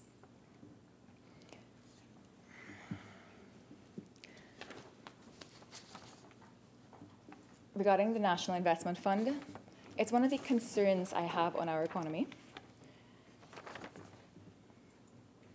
We're increasing systemic risk to our economy by undergoing this debt issuance in this way. We're calling it a non-debt issuance, but it's debt. And we're increasing the risk to our economy because now we have to pay back interest. And it's a comparably high interest at 4% and up. That's pretty high. Senator Raful, you have 5 more minutes. Thank you. For me, my biggest concern with the NIF is not actually the numbers, but what it indicates. That we're not stepping away from micromanaging, and we're not strengthening the private sector. We are controlling everything by the state. We only had 1 day notice when we had the debate on the NIF bonds, 1 day. And what came out in that debate, and afterwards, because a lot didn't even come out in the debate, what came out during the debate was that the NIF, the directors on the NIF institution, are senior public servants in the Ministry of Finance.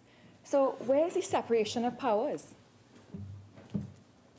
That doesn't make any sense to me. Senator Raful, I reluctantly just want to point out to you, please, that we had a full debate on this issue already.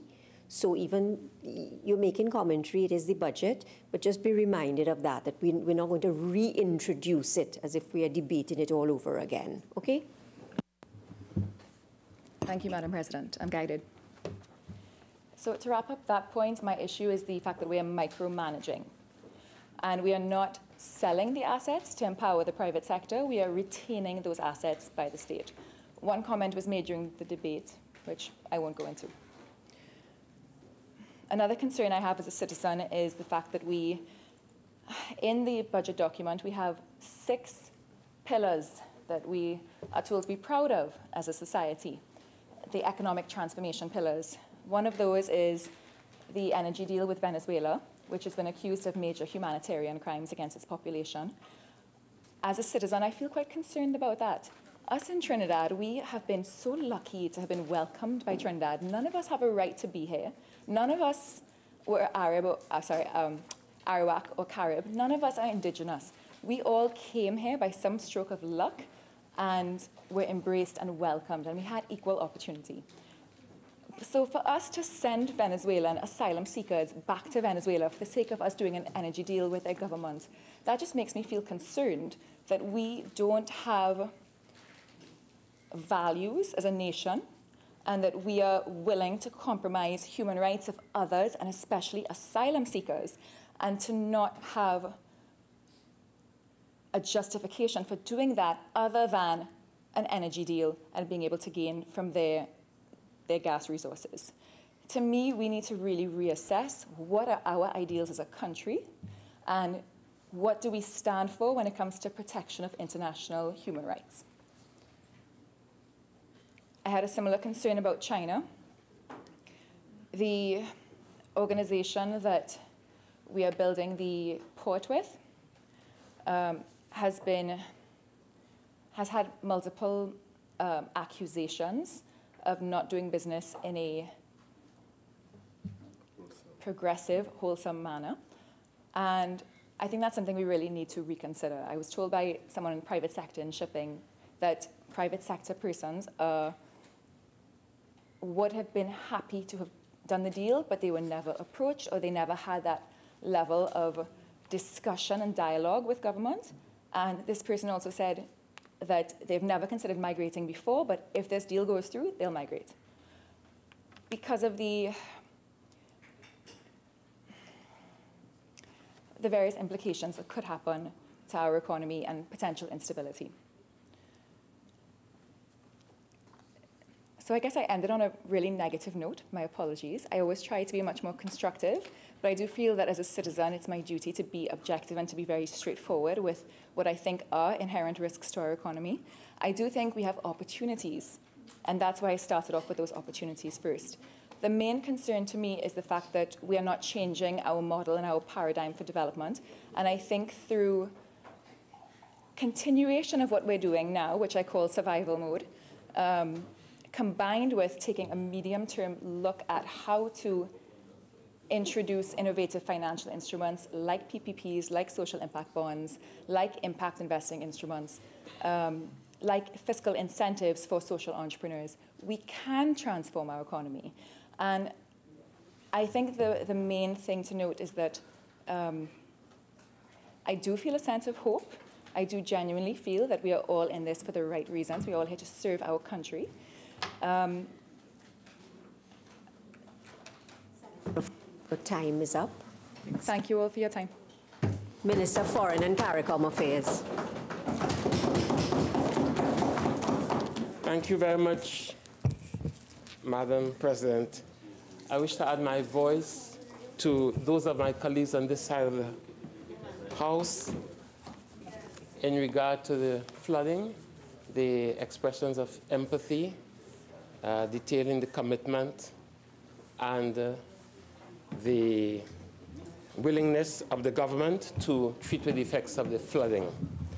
Madam President, it is indeed with an enormous sense of pride and satisfaction that I make this contribution to the debate on the national budget for the fiscal year 2018-2019. As the Minister of Foreign and CARICOM Affairs, I make this rendition on behalf of the industrial staff members of the ministry. Madam President, I thank them for their contribution. My thanks and appreciation also go out to our Minister of Finance for both his masterly performance, his presentation of the budget, and most importantly, the content of the budget. The balanced approach and detailed prescriptions proposed to enhance and expedite our economic recovery from the recent financial travails faced by our country are sound and represent prudent fiscal governance. Madam President, properly targeted, sensitive to the needs of our population, caring, realistic, analytical, and visionary, with a hold on the facts, our Minister of Finance has continued in the best tradition of outstanding leadership by the People's National Movement. A leadership, Madam President, that has served our beloved country well and moved us to a situation where a much appreciated quality of life is available. Allow me, Madam President, to convey my thanks to the staff of the Ministry of Finance, the Minister of Planning and Development, as well as members of staff of that ministry, and others who will have contributed to the preparation of the budget. We really do owe them a debt of gratitude. Madam President, our esteemed Prime Minister should be treasured, respected, and supported in his earnest efforts to bring back sanity, propriety, and sobriety to public life. The paradigm shift in governance and the enormous benefits already in evidence are direct results of the work, the efforts of our Prime Minister, always doggedly pursuing avenues to improve the welfare of citizens and the residents of our country. The Prime Minister is always on the job, even when he's not on the job. Abroad at international meetings at the highest levels, the sure-footedness of our Prime Minister, his intellect, knowledge, and eking out what is best for our country continue to inspire me as I endeavor to make my contribution to the development of our country. Needless to say, the Prime Minister's unmatched leadership is on display here at home. Let us be thankful that we have a Prime Minister in the person and caliber of Dr. Keith Rowley at this time in the life of our republic to rescue our nation, its institutions, its treasury, and indeed its soul. Madam President, I wish to publicly thank the Prime Minister for the opportunity to serve our country as the Minister of Foreign and Caribbean Affairs and the Minister in the Ministry of National Security. Madam President, sometimes the wisdom in one's actions is not obvious or clear to all up front. However, even at this stage, the improvement in the fundamentals of the economy in a relatively short period of time, 3 years, the disposition and ability to take hard decisions for the good of the country by the government, the multitude of well-thought-out measures instituted, and the resulting gains in the face of non-cooperation and subterfuge by others, the policies elaborated to date, and the concrete achievements to date do not seem to have dampened the rapacious quest of others. Blockage and obstruction at all costs, Madam President. But redemption is within reach. After all, right-thinking citizens and residents are in the majority in our country. Madam President, national elections were held in our country about 3 years ago. The population decided to put the opposition to work as the opposition for 5 years in the first instance. The population is yet to have their trust justified. It is clear that the opposition is not doing a good job at being the opposition in Parliament. They have betrayed the trust vested in them. Ignoring their role as the opposition for 5 years, they keep calling for fresh national elections. They simply want to go against the wishes of the people expressed at the last general elections and with haste dive into the national treasury once again. The opposition does not in the least care for the population. Madam President, the catastrophic consequences of the actions of the last government continues to bedevil our efforts to improve the well-being of our people. The numbers and the wastage remain fresh in our minds. Madam President, my stewardship in the Ministry's stewardship relative to the utilization of resources allocated to it is one that represents full value for money. Much of the allocation in favor of the Ministry for fiscal 2018-2019, amounting to $260 million, is consumed by personnel costs, mandatory contributions to regional and international organizations, and costs related to rental and upkeep of buildings. Madam President, protocol and consular services are an integral part of the Ministry's remit. Through the provision of such services, the Ministry addresses the needs of nationals, including Trinidad and Tobago diaspora, who may encounter challenges of unforeseen circumstances in a foreign country. As the host country, the 33 diplomatic missions resident here in Port of Spain and 28 international organizations represented in our country here in Port of Spain as well, Trinidad and Tobago has certain obligations under the Vienna Convention on Diplomatic Relations. As such, the Ministry most recently held a meeting with diplomatic missions and international organizations based in Port of Spain on security matters. I wish to publicly thank the Honorable Minister of National Security and the Commissioner of Police for their inputs and presence in ensuring the felt success as expressed by the targeted stakeholders. The Ministry of Foreign and Caribbean Affairs also provides information on security, immigration, and deportation issues, treats with the victims of human trafficking, provides general guidance on social and cultural initiatives, and provides linkages to trade and investment sectors in our country and abroad. At its missions, the Ministry continues to treat with applications for births, marriage, death, and adoption certificates. Additionally, via the immigration services at our missions, passport and visa applications continue to be processed and emergency travel documents treated. It will be recalled that in June 2017, the Ministry launched a promotion campaign for the registration system for nationals abroad. This system allows nationals who are abroad or going abroad to register details of their stay online. The Ministry can therefore, thereafter, use this information to contact or provide assistance to nationals. I'm therefore pleased to to report, Madam President, that as of July of this year, 2018, there were 2,092 registered nationals, an increase over the figure reported last year when 1,669 persons were registered. As an indication of the services provided to nationals and non-nationals of Trinidad and Tobago during the period January of this year to present, the Ministry authenticated 1,617 documents. Madam President, allow me to treat with the CARICOM Single Market and Economy. We have a unit at the Ministry which processes applications for the Certificate of Recognition of Caribbean Community Skills and for the right of establishment for service providers. During the fiscal year under review, 142 skills certificates were issued to CARICOM nationals. 240 certificates were issued to the nationals of our country. 25 applications approved for the issuance of work permit exemptions under the rights of establishment, and a further 26 applications for managerial, supervisory, and technical staff under the right of establishment. Madam President, the Ministry also interacts with and assists a number of foreign nationals resident here in our country and has responsibility for facilitating the appointment of heads of missions accredited to Trinidad and Tobago. To this end, the Ministry facilitated the presentation of letters of credence by newly appointed heads of missions of 17 countries during the period under review.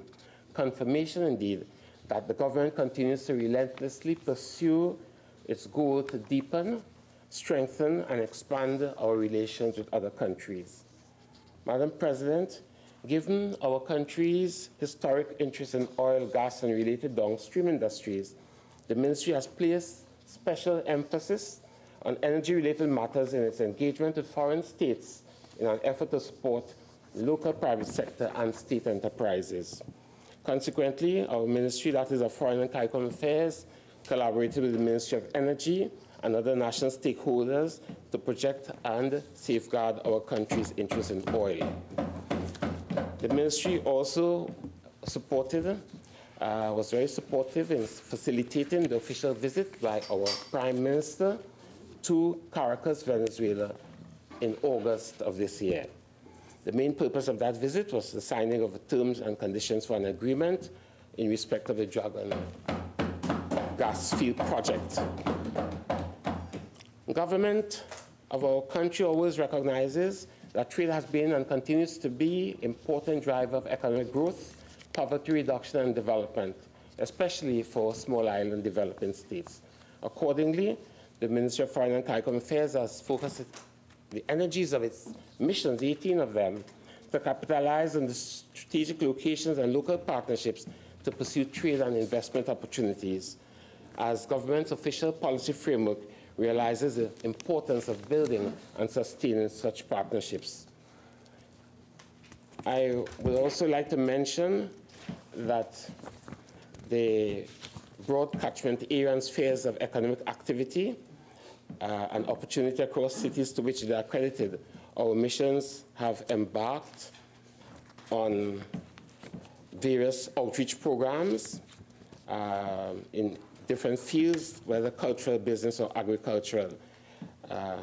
Thus, I'm pleased to advise that an inspector of missions has recently been retained, whose remit it will be to ensure optimal communication and policy coherence between our headquarters and our missions. The Ministry received foreign delegations from a number of countries to discuss bilateral matters and future collaboration between our country and those countries. The Ministry of Foreign Affairs collaborates with other ministries, of course, and government agencies in key areas. Among them are the Ministry of Education, where we collaborated to facilitate a Spanish program as a foreign language course offered by the government of Colombia through its cooperation strategy with the Caribbean Basin. I'm pleased to report that a total of 61 participants from different ministries participated, were beneficiaries of such a program. I would also like to mention that the government of Venezuela has offered such services, and we are very appreciative of that gesture as well. Among those are facilitating requests for technical information or assistance from relevant line ministries relative to participation in US-hosted seminars and conferences, such as the International Law Enforcement Agency Executive Policy and Development Symposium Human Trafficking. That was held in Mexico in February of this year. Madam President, we also at the ministry, at the level of the ministry, were supportive of the efforts of the Ministry of Trade in its trade missions, that is to Costa Rica, Panama, and Colombia. And needless to say, these efforts were targeted at exploring opportunities for greater trade and investment possibilities, of course, in furtherance of facilitating local manufacturers' entry into such markets. We also, at the level of the ministry, facilitated technical cooperation initiatives with other hemispheric partners, such as Mexico and Argentina, and that such efforts will have resulted in the participation of a number of nationals of our countries in events hosted in such countries. Further, in this year, 2017-2018, rather, a number of training programs were offered by the government of Chile through its Chilean International Cooperation Agency for Development, and likewise, Trinidad and Tobago will have benefited in a number of areas, primarily the focus on human rights, seismology, given that countries experiences such disaster risk management, methodology, once more in the linguistic field, teaching Spanish, and public management.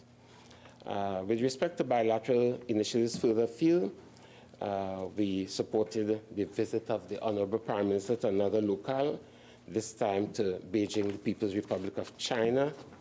And that was a very successful 5-day official visit, Madam President. A memorandum of understanding was signed between both countries and the government of the People's Republic of China on cooperation within the framework of the Silk Road Economic Belt and the 21st Century Maritime Silk Road Initiative. Discussions were held on a number of key initiatives, and a number of agreements were signed, one being in the Economic and Trade Cooperation area, the other in Human Resource Development Cooperation, and yet another on strengthening cooperation in the field of medicine and health.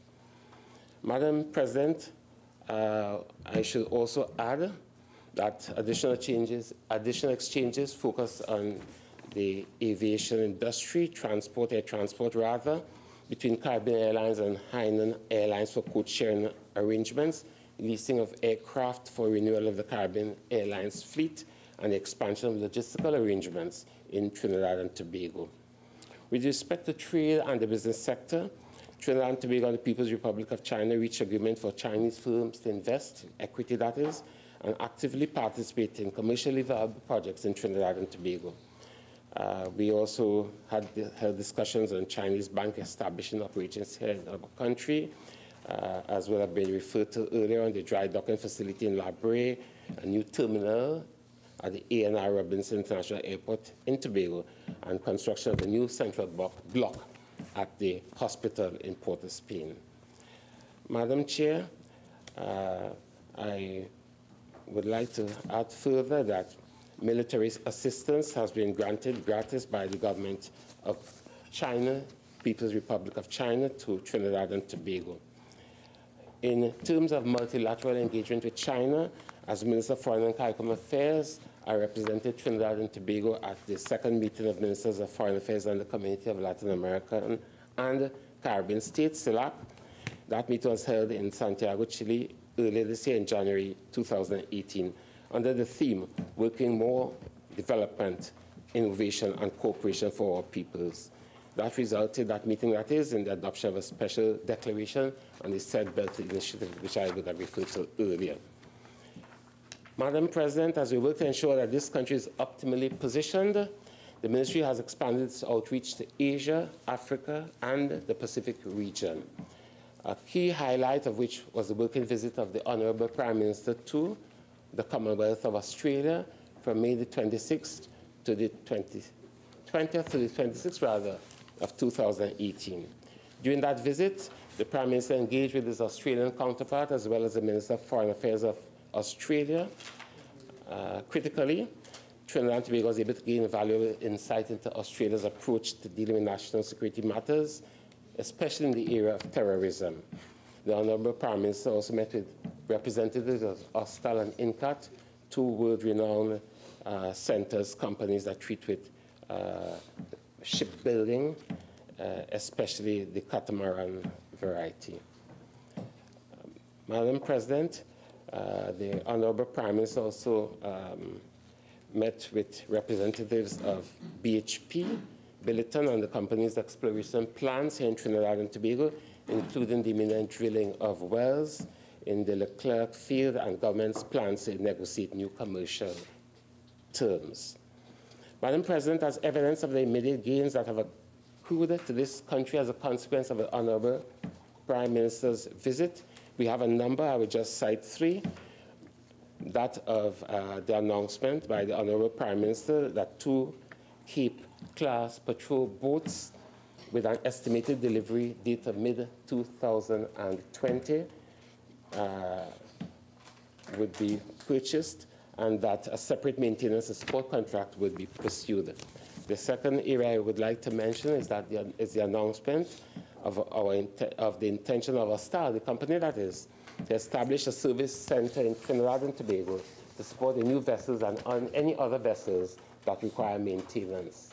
The third area is the decision, the authorization by Cabinet for the purchase of 2 purpose-built fast ferries to serve the Trinidad and Tobago Sea Bridge. Madam President, in addition to our engagement with China and Australia, this government, the government of Trinidad and Tobago that is, continues to strengthen this country's historic ties to other countries in the region. Evidence of this may be found in the invitation extended by the Honorable Prime Minister of Trinidad and Tobago to the Prime Minister of India to visit our country. Trinidad and Tobago and India boast of a long, productive, and collaborative bilateral relationship, and the proposed visit is timely as Trinidad and Tobago seeks to expedite the diversification of its economy and to improve the livelihood of its citizens. India, as one of the largest markets in Asia, possesses resources and capacity in several sectors which could be useful to this country, and the bilateral visit will therefore include discussions on existing and potential areas of cooperation. Madam President, I can add further that our ministry, that is of Foreign and CARICOM Affairs, received a number of visits by foreign delegations, that is, inclusive of China, Japan, South Korea, New Zealand, Bangladesh, a host of others, as we strive to broaden and strengthen and deepen our links and nurture relationships with other countries and the international community in general, as we try to contribute towards the improvement in the well-being of citizens and residents of our country. Madam President, with respect to technical cooperation partners in this region, we at the Ministry receive over 100 offers of training courses from a broad section of countries, China, Singapore, Israel, United Arab Emirates, amongst others. Madam President, in collaborating on this government's intention, elaborating rather on our government's intention to broaden our footprint internationally, you may recall in last year's budget debate on the bill, the appropriation bill, I reminded this House of the intention of the government to increase its representation overseas, specifically by establishing 2 missions. We have not yet done so. Nonetheless, the ministry continues to persevere to treat with some difficulties and work assiduously to address some administrative arrangements that are necessary for the establishment of the said missions. These new missions, Madam President, will contribute to the promotion of our national economic plan for growth and jobs by supporting Trinidad and Tobago's businesses in expanding their commercial opportunities in various sectors. Madam President, during the year under review, Trinidad and Tobago maintains its leadership role in CARICOM. Accordingly, the ministry facilitated the participation of 2 CARICOM election observer observation missions in keeping with our commitment to sound democratic principles. The registration supervisor, the Election and Boundaries Commission of Trinidad and Tobago, served on the CARICOM Election Observation Mission for the general elections in Antigua and Barbuda, which was held in March of this year, while acting supervisor electoral of our commission here, Electoral Commission, that is, served on the mission for Grenada's general elections, which was held in March of this year. Madam President, the Ministry also contributed to the celebration of the 55th anniversary of the establishment of diplomatic relations between Trinidad and Tobago and Jamaica, which was organized by the High Commission for Jamaica in Port of Spain. And we also engaged in public information sharing relative to CSME during the period October of last year to September of this year, delivering presentations at the Cipriani Labour College. Madam President, the Honorable Prime Minister, my apologies, also recently visited Guyana, September of this year, and the highlight of that visit was a signing of a memorandum of understanding on the energy sector between those countries. With respect to representation functions, 3 new heads of mission of our country were appointed during the last fiscal year. One was the permanent representative to the United Nations in Geneva. The other one, that head of mission, Her Excellency, was appointed in December of last year. The ambassador to the People's Republic of China in May of this year, and the High Commissioner to Nigeria in April, which precedes May, of course, of this year. These individuals bring to their new positions a wealth of experience in the service of Trinidad and Tobago, which will advance the interests of this country as they are properly seized of government's economic and social objectives and have a sound understanding of the country's needs. Madam President, in keeping with the country's development goals under Vision 2030, the Ministry continues to support the work of various multilateral organizations, including the United Nations, various UN specialized agencies such as the Food and Agriculture Organization, WHO, the World Health Organization as well. Accordingly, a Trinidad and Tobago delegation led by the Minister of Foreign Affairs participated in just concluded, or rather the ongoing 73rd session of the high-level and general debates of the UN, United Nations. The theme of this year's dialogue was a dialogue on strengthening of multilateralism as a catalyst for the well-being of all persons on a sustainable planet. At the said 73rd session, Madam President, we also participated in the first ever high-level plenary meeting on global peace in honor of the centenary of Nelson Mandela, the birth that is, known as the Nelson Mandela Peace Summit, which was held on 24th of September of this year.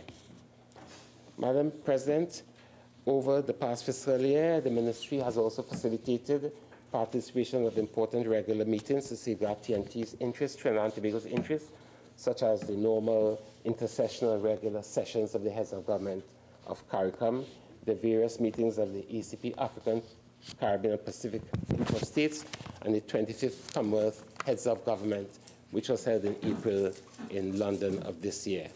The Honorable Prime Minister, as you will recall, participated in that session of the CHOGM, the Heads of Government of the Commonwealth Group. Madam President, we in Trinidad and Tobago, we are preparing for CARICOM Heads of Government meeting scheduled for the beginning of December, which specifically treated matters of the CSME. I'm coming to a close, so probably I could allow myself a little bit of liberty here. Madam President, how much time do I have? You have until 4:31. Thank you. Trinidad and Tobago, Madam President, also participated in the 8th Summit of the Americas, which was held in Lima, Peru, in April of this year. I headed that delegation, the delegation of Trinidad and Tobago. As a result of that summit, the meeting, a commitment called the Lima Commitment on Democratic Governance Against Corruption, which had been negotiated over a period of months by member states, was adopted. The Lima Commitment consists of a series of concrete commitments adopted by heads of state and government in the areas such as democratic values, anti-corruption mechanisms, laundering, money laundering, campaign financing, and whistleblower protection. Madam President, the Ministry also has a responsibility for the placement of Trinidad and Tobago nationals in various important international bodies.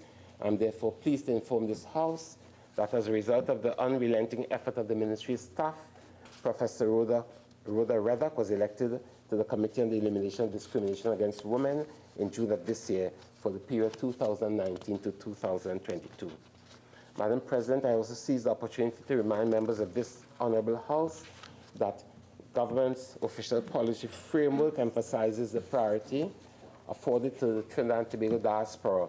While a draft engagement policy existed, the need to capture the views of stakeholder organizations was critical. Unfortunately, due to financing challenges towards the end of fiscal 2017, the Ministry was unable to engage a consultant to undertake the stakeholder engagement input. I'm pleased to advise, however, that circumstances now facilitate the commencement of that work, and as a result, it will result in the finalization of the National Diaspora Policy. I am also heartened to advise, Madam President, that the construction of the headquarters for the Ministry of Foreign and Caribbean Affairs is receiving due attention.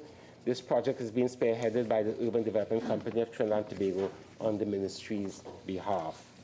Madam President, the range of activities undertaken during the period under review and those that have been planned are linked directly to the fulfillment of government's development thrust and seek to protect the interests of Trinidad and Tobago in the spheres of trade and investment, enhancing public outreach initiatives, the provision of services, and the broadening and deepening of relations with key partners regionally, hemispherically, and internationally. Madam President, I wish to reaffirm the Ministry of Foreign and Caribbean's commitment to advancing and championing the government's development objectives through our diplomatic interactions with other sovereign states in the global arena. In seeking out and building relationships and nurturing linkages, we position our country to better pursue and serve the country's Trinidad and Tobago foreign policies. We will discharge our mandates supported by the pillars of good governance and international law, to which this country has always been steadfastly committed as we continue to put people first in achieving the objectives of Vision 20. Madam President, I wholeheartedly support the 2018-2019 Appropriation Bill. My thanks to you, Madam President. Minister of Energy and Energy Industries. Thank you very much, Madam President. Madam President, before I start my response and contribution to the core budget, let me begin by thanking the agencies of the state as to how they handled the flooding matter that continues to be with us. Starting with the ODPM, the Ministry of National Security, the Ministry of Rural Development and Local Government, and in particular, the first responders, which is the disaster management unit of the 14 regional corporations. The Ministry of Works, which is responsible for the infrastructure of Trinidad and Tobago. The Ministry of Social Development. The Ministry of Health, as it will be coming out now to make sure that public health matters are adequately addressed. They are paid officers of the state. But what was most enlightening about this weekend was the level of volunteerism that has swept this country from north, south, east, and west. A lot of people were affected and affected. It is not an easy task. I personally know flooding, you know. I was born and raised in Mafiking village in Mayao, the most flooded area in Trinidad. I grew up right on the banks of the Ottawa River. Mafiking village is on a meander in the final stages of the Ottawa River. It floods every time the Ottawa River overflows its banks. And we know what the pain it has for flooding. So today, I want to empathize with those who have lost their belongings. The state will try its best to see what comfort it can bring. And I want this country to bind together and feel proud of itself as to how it continues to handle this matter. And it's in that context I put the charade of the United National Congress. The only reason I wouldn't belabor the point today is because this is not a time for politics. Yeah. And they have demonstrated that they cannot rise to the occasion. Okay? And for that behavior, I will say no more. Because by very condemning them, I am putting them into the limelight. Yes. So I will just leave them aside. Secondly, Madam Speaker, Madam President, I want to congratulate the Prime Minister, the Minister of Finance, Minister in the Ministry of Finance, Ministry of Planning and Development, and all their staff for presenting what I think was the most well-received budget in Trinidad and Tobago for several years. well received by the vested interests, and really and truly well received by John Public himself. There has been no uproar. There have been largely positive comments. There are people and interests who will highlight certain areas that they felt wasn't the best. We didn't seek their interests. But all that is the purpose of this debate as we bring this debate to a conclusion. My contribution, obviously, is on energy. And I want to deal with the energy sector in two areas. One, Petrotrin, and other, the gas sector, and how the gas sector is rebounding, and it is trying to put the economy on a path of sustainable growth. There's a lot of good news to speak about gas and where we have come from. But let me start with Petrotrin. And I want to build my thesis in the context of the contribution of Senator Ramkisoon. Because for once she missed the boat, and that's been very kind. I see myself here as a senior member of the government, as a fairly experienced parliamentarian. So I see myself as a mentor to young independent senators in particular, because Senator Obika and Senator Hussein, they have their own thing to deal with. But when a young senator comes, and justifiably, that emotion gets the better of her, and I understand it. I empathize with her. So while I will have to do a critical analysis of her contribution in the context of putting the Petrotrin template to the population, I will give her a softer landing as possible. Her contribution, Madam President, defied logic, defied independent, proper analysis, and it lacked science. And the goodly senator is a scientist. And it is in that context I want to draw your attention to the final aspect of her contribution. She was so annoyed with Petrotrin, and she linked Petrotrin, or the senator linked Petrotrin to Caroni. I'll deal with that shortly. But she concluded with the most illogical remarks, which is the dealing of the Chinese investment in Trinidad and Tobago. Phoenix Park Industrial Estate, funded by Beijing through a government-to-government soft loan, the commitment of bringing 10 key high-tech Chinese businesses into Trinidad, generating foreign exchange for the country, foreign investment for the country. The Labre dry dock. Everybody in this world speak about post-Panamax vessels. I am involved in the LNG trade. There are now 2 LNG tankers a day crossing the Panama Canal. When I say 2 tankers, 2 mega tankers that is trading to China, to Asia, to the Pacific.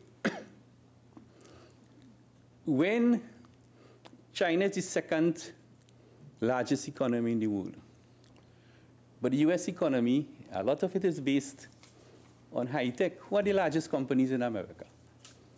Amazon, Google, Apple, Facebook, Microsoft. The first $1 trillion company in the world is Amazon. China doesn't have that size. They have Alibaba and a couple other companies. But China, in the trading of goods and services, the physical movement of goods, they are by far the largest. So if you have the Chinese investing in the dry dock with a 30% equity, when the Prime Minister went to China, he got the Chinese to change their policy position. You know. It's the first time the Chinese are actually investing equity in any part of the world. And that's the context in which the China investment is taking place. And let me just put on the records the last remark about if you want Chinese investment, ask them to build a bridge from Turku to Tobago. Now, if that wasn't laughable, I would not have smiled, and it's hard for me not to smile. Huh?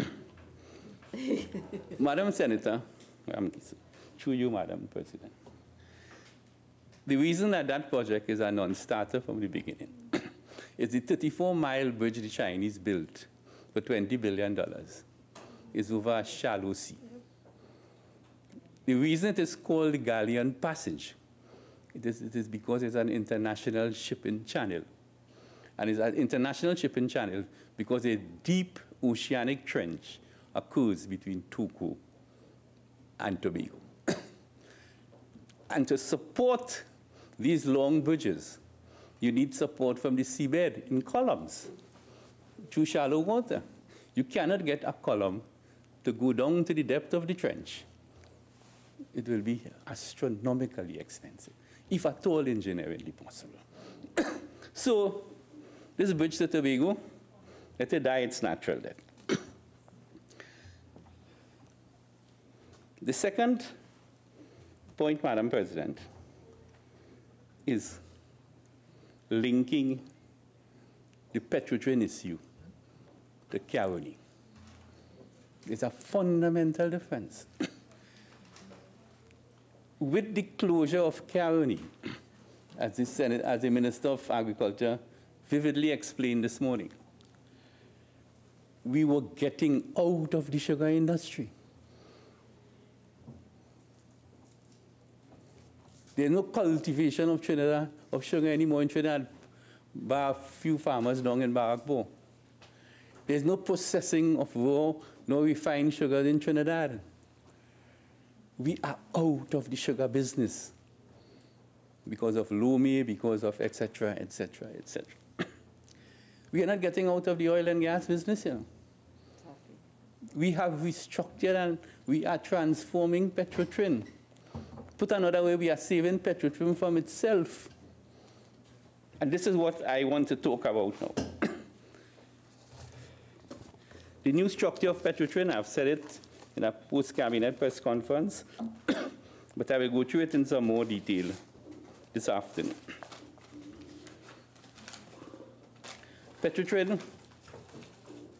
is an integrated oil company. It has exploration and production, has refining and marketing, and, well, most integrated oil companies reach the pump, but the state sector is integrated because NP is the marketing arm of the state entity.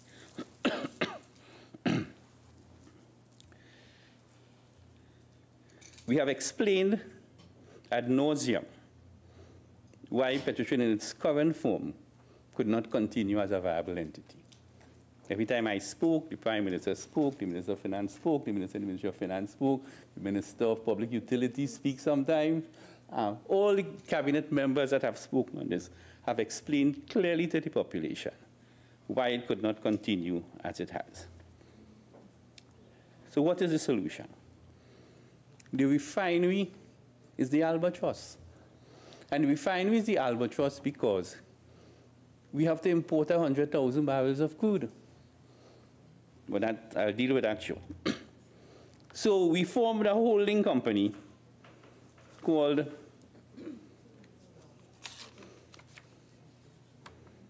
Trinidad Petroleum Holding Limited, which all the shares of the assets will be vested in this company. This company will have overarching governance for a group of subsidiaries. As we speak, we are preparing a vesting order to vest the assets of former Petrotrin into the various subsidiaries. Subsidiary 1 is Petrotrin itself, which will basically be a shell company to handle legacy matters. The one they like to talk about is A&V. Like I explained in the House, the A&V litigation and arbitration matter will be handled by Petrotrin. Okay? And it is before arbitrators now, and they will handle it. What the arbitrators determine will be the full and final settlement in law. You can appeal if you want, and let due process take its place.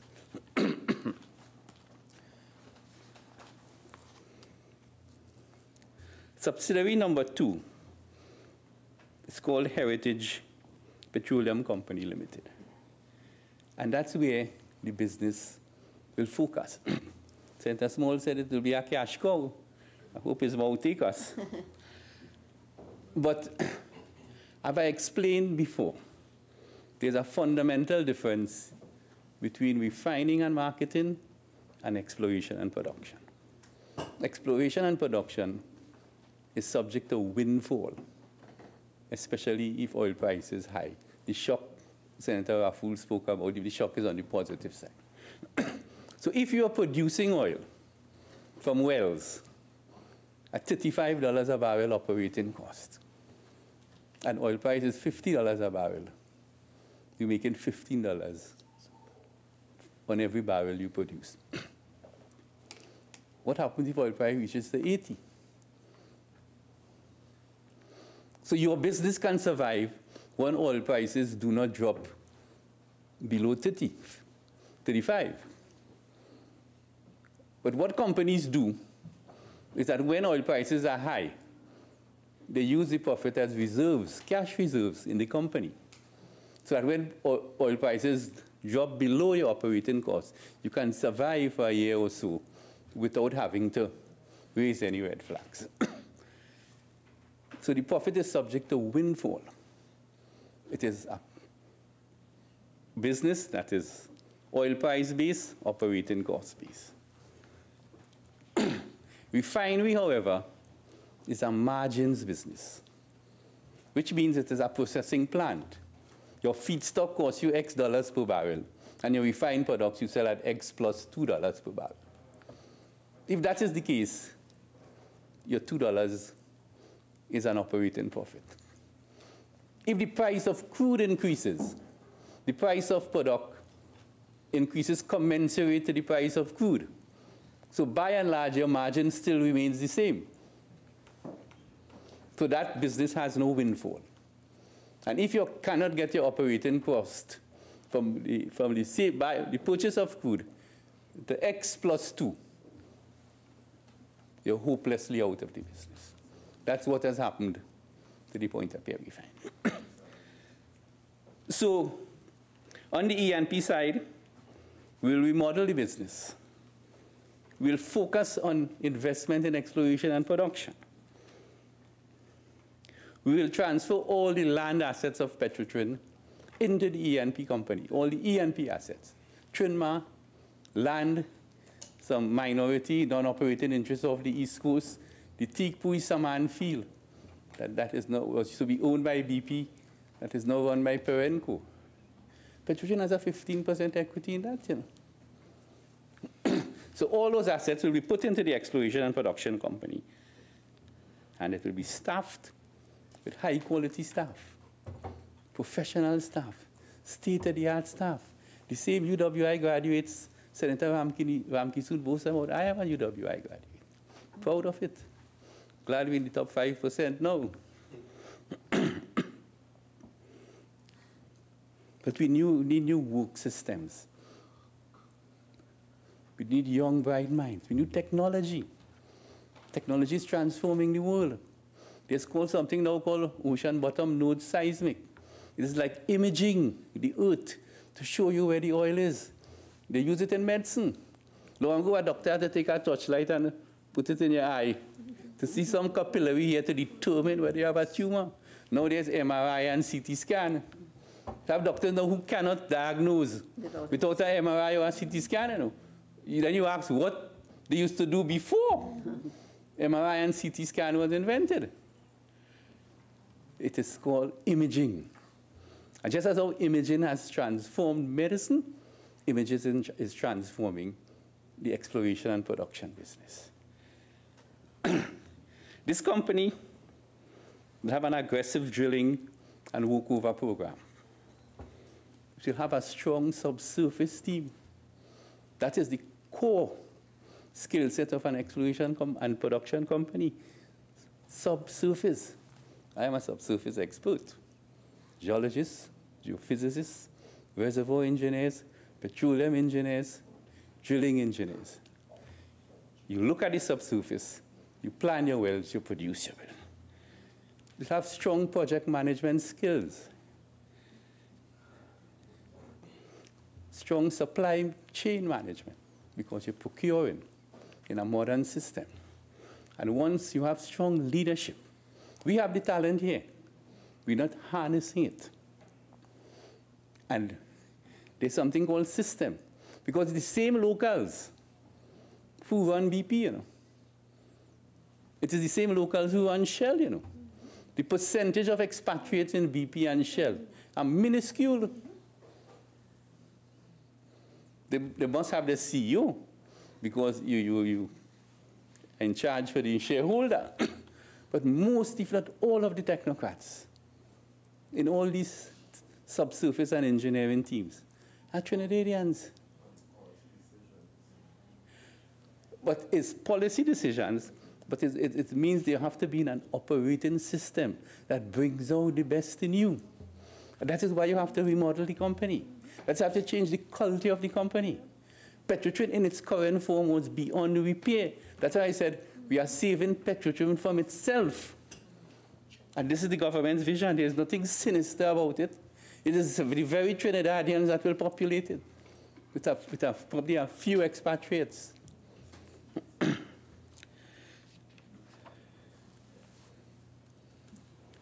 Then we move on to Parry, a fuel trading company. Fuel trading is big business. I had to intervene when Senator Kreese was speaking on Friday.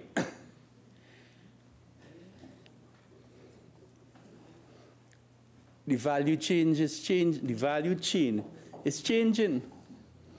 I brought it to his attention. You can't speak 1970s economics now, you know. About you must manufacture and you must this, you must that and the other. What does Amazon manufacture? And Amazon just has a distribution system and a computer system platform that is second to none. They don't make anything. But money.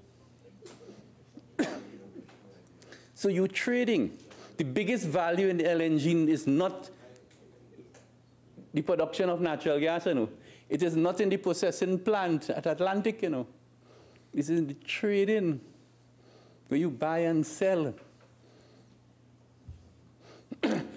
So a fuel trading company, do not blink your eye at it, because it matters not to the trader from whence the product comes or where it goes. It is the markup and the margins as you play the market to bring value to the organization. What is so wrong with that? What is sinister about that? Nothing.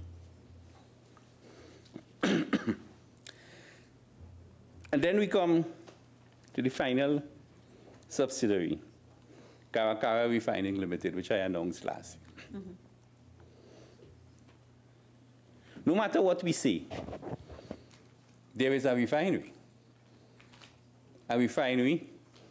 that is valued at some significant amount of money. A refinery, while it has been an albatross around the neck of Trinidad and Tobago in its current form, may be of value to another third party. There are fairly new plans. There are operating systems there that could be salvaged. So we plan to take this refinery, vest it into Karakara Refining Company Limited for opportunity attention. That's the exact phrase the Prime Minister used since he made the address to the nation. And somebody may say, I have a source of crude. I need a refinery to process it. We don't have to put out the US and the foreign exchange to buy that crude and lose $2 on it every time. That person has a source of crude, he wants a processing plant. He could come to the state and do a deal. To lease, to operate at a fee, to outright purchase. He could come with a new business model, a new operating model. They could come and invest now and upgrade certain parts of it. The market is open. And we will be vesting the assets there, and very shortly, because we'll be safing the refinery, and the longer it is idle, it is the worse it is. So in the shortest possible time, we hope to get an investor. In what form or fashion, I don't know. As we speak, I can say this without fear of contradiction. The government has no buyer in line. No 1%er, no Texan, no Northern American, no European, no Arab. Exactly. We have no buyer in mind. And this will be through a transparent process, through a RFP. We'll have a team of technocrats doing the evaluation and advise the government through the Board of Petroleum what is the best option for the refinery. So there you have it. What more can I say?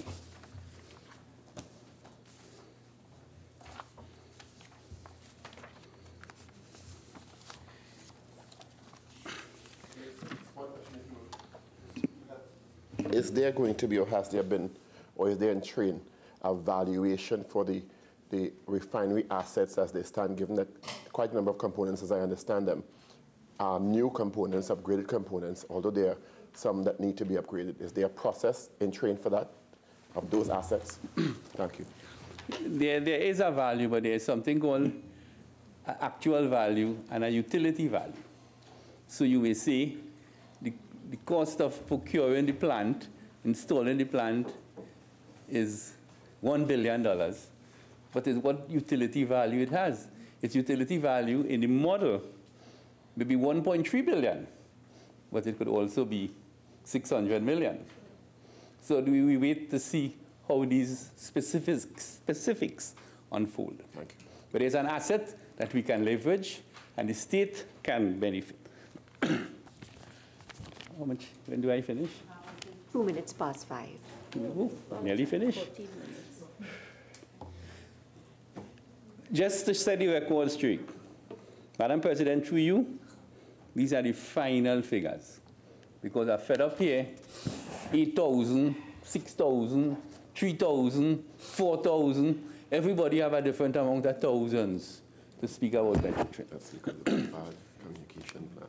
The total number of permanent employees that will be terminated is 3,341. Why didn't you like to say 5,000? 3,341.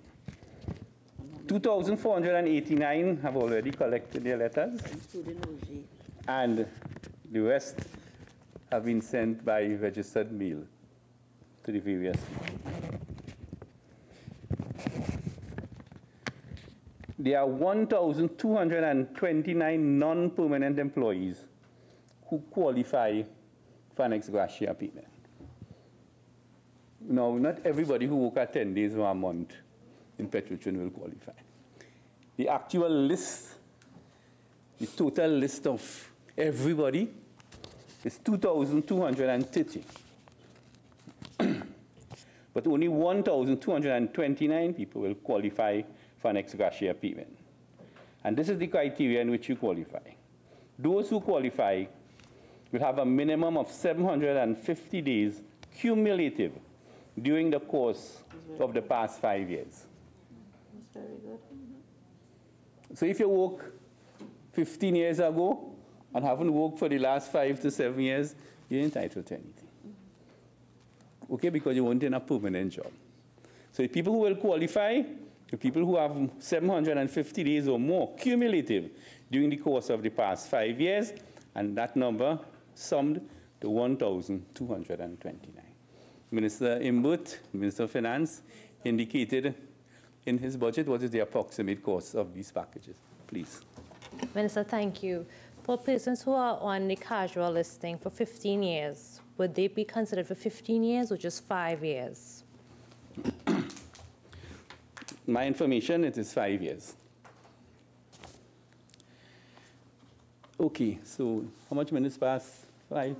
2 minutes. So I have approximately 10 minutes to tell you about gas. I need 10 days.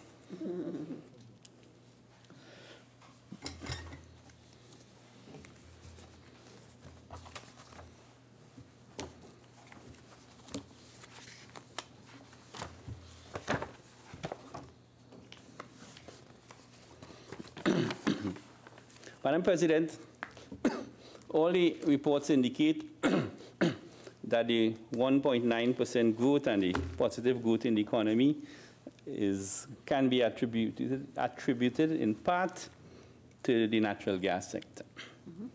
We have turned around the natural gas sector in a big way. I just want to go on record and give you some of the figures.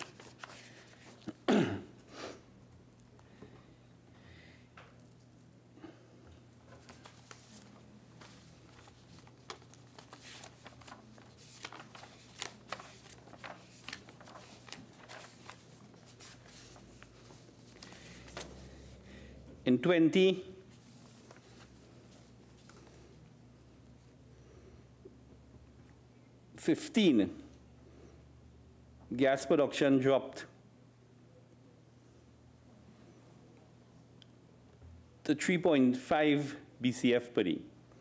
In 2016 and 2017, it was around 3.3 billion cubic feet per day. As we speak, 2018 is expected to average at 3.8 billion cubic feet per day. 2019, 3.94 billion cubic feet per day. 2020, 4.05 billion cubic feet per day. 2021, 4.1 billion cubic feet per day. And 2022, 4.09 billion cubic feet per day. So we are on a good trajectory. Everybody speaks about Juniper. UNC like to say it's their project. Yes. It's not their project, it's BP's project. Juniper is a BP project. I never see a UNC sign on the platform. It's a project under the jurisdiction of the government of Trinidad and Tobago, but it's a BP's project. So is Angeline, which is scheduled to come on production in the first quarter of 2019. For 350 million cubic feet per day. Shell Colibri in 2021, 300 million cubic feet per day. BHP Ruby Delaware, 80 million standard cubic feet per day. And of course, I don't have the time today, but I've dealt extensively, and the Prime Minister and Minister Moses hinted at it a while ago, the Dragon deal. Do not underestimate Dragon, because this Dragon will dance. Venezuela has the largest oil reserves in the world. When I say largest, it is larger than Saudi Arabia, larger than any country in the Middle East. It is larger than Russia. Venezuela has the 6th largest gas reserves in the world. A lot of that gas is located in eastern Venezuela. But the challenge they have in eastern Venezuela is the undeveloped part of Venezuela. West Venezuela, Caracas, Maracaibo, and where all the infrastructure reside. The infrastructure that Trinidad can provide to eastern Venezuela gas is cheaper for them, more economic for them, so both sides could live in a symbiotic relationship. That is what we are exploring now in Dragon, but as a long-term strategic relationship. We have one of the world's most modern gas infrastructure right here. Atlantic, Point Lisas. Minister, could you give me an update on what's happening to Loran Manatee? Loran Manatee, there's a unit and unitization operating agreement that has to be signed. Without spilling too much, the challenge is the Trump sanctions on the Venezuelan side, because the ownership on the Venezuelan side involves Chevron, and Chevron is an American company. I say no more. So Venezuela is looking good. But Madam President, I want to share with this nation another piece of positive news.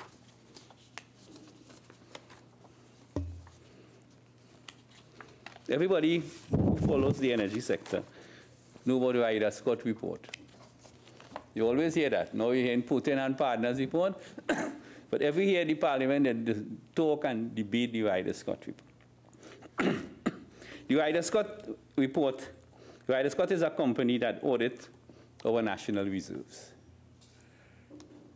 And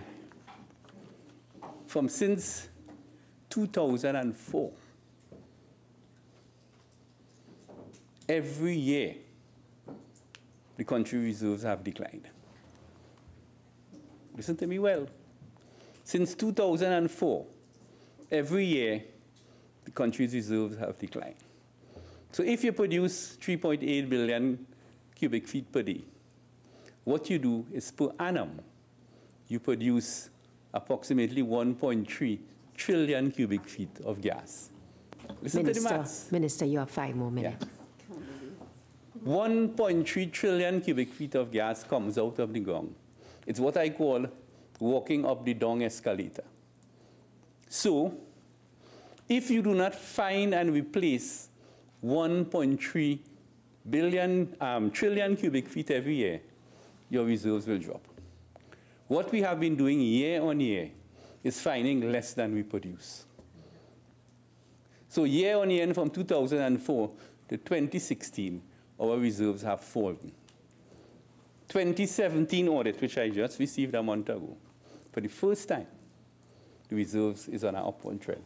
We found 154% of the reserves we produced. That is the most phenomenal news this country has had in years. And it's all because of initiatives that has been championed by our Prime Minister. He has gone to Houston. He has brokered the gas sales agreement through the NGC with BP and EOG, because companies need a long-term supply agreement to invest. It's not $1 to drill an offshore well. You know. Some of those wells cost $50 million US. $400,000 US per day. There's a rig called the Invictus, a deep water rig here now. That is virtually $1 million US per day. It's a drill ship drilling in the deep waters for BHP. And incidentally, Madam President, BHP has been finding gas in the deep water. Very little unannounced, because they're still to quantify the volumes. But upstream is looking good. The challenge we face is on, finally, before I close, is on what has been bandied about as transfer pricing, where on the sale of LNG, we're losing value. And too much value is being lost through the off-takers of the LNG as they swap and go to destinations that they are not designed to go to. The contracts, to some extent, a week, and that is the basis of our negotiations when the Prime Minister went to London, met with the head of BP and Shell. I now lead a team of local negotiators with Minister Young and a group of technocrats that is currently discussing those matters, and we hope to find an amicable solution in the interests of the people of Trinidad and Tobago. So, Madam President, 40 minutes is a short time to cover a major sector like this. But I think, for the records, I want to say that we're in a good place. Yeah. We could get better. It calls for innovative leadership. It calls for prudent management. It calls for strong negotiation. Because at the end of the day, these companies seek the interests of their shareholders. And as the Prime Minister told BP in Houston, and I quote him, "You have shareholders, but I have shareholders too." And this government, this administration, under Dr. Rowley, will continue to seek the interests of the shareholders of the Republic of Trinidad and Tobago. Thank you. Minister of Works and Transport. Thank you, Madam President. Madam President, I was really looking forward to this debate, especially as I had prepared for the lower house, where I had the opportunity to present. Unfortunately, we all understand what the country have been experiencing over the past couple of days, and that had changed my whole approach to this debate, meaning I have spent the last couple of days on the field in not too comfortable conditions.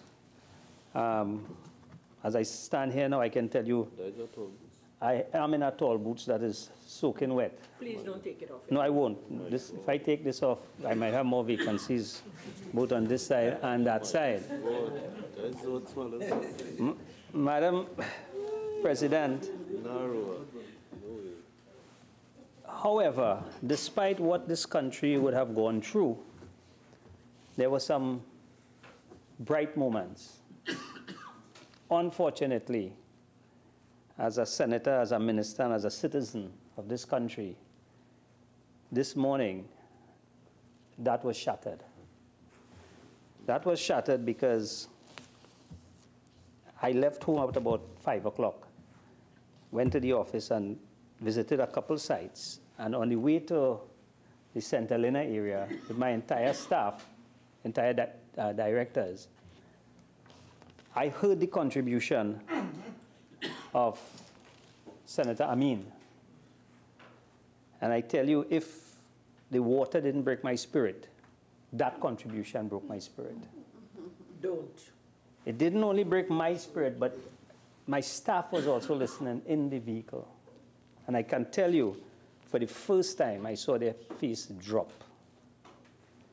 Because I don't think many of us understand when we refer to the government, a lot of public servants are government officers.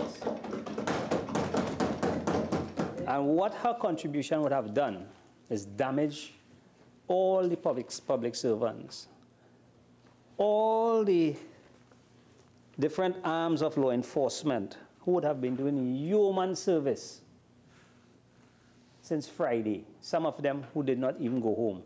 And I can tell you, I have staff who have spent day and night working. I have worked with the Coast Guard for the last couple of days. Some of them, houses were flooded out, and they did not leave their posts.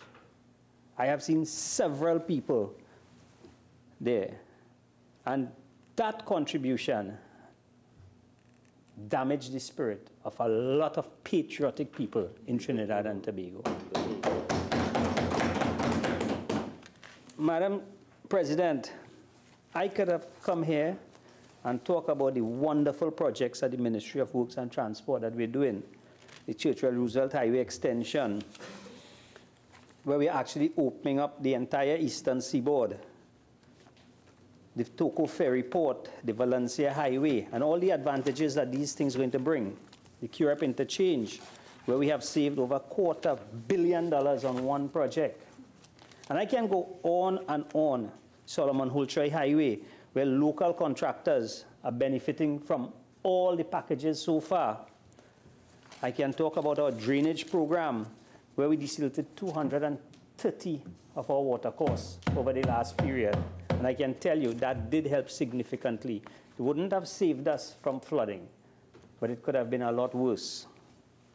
The PURE program, which have done close to 200 projects throughout Trinidad and Tobago, all within budget. And I can go on and on. However, Madam President,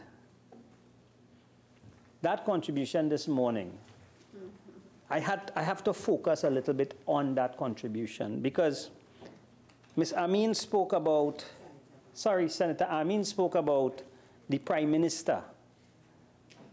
The Prime Minister came and stood on dry land, and then he left.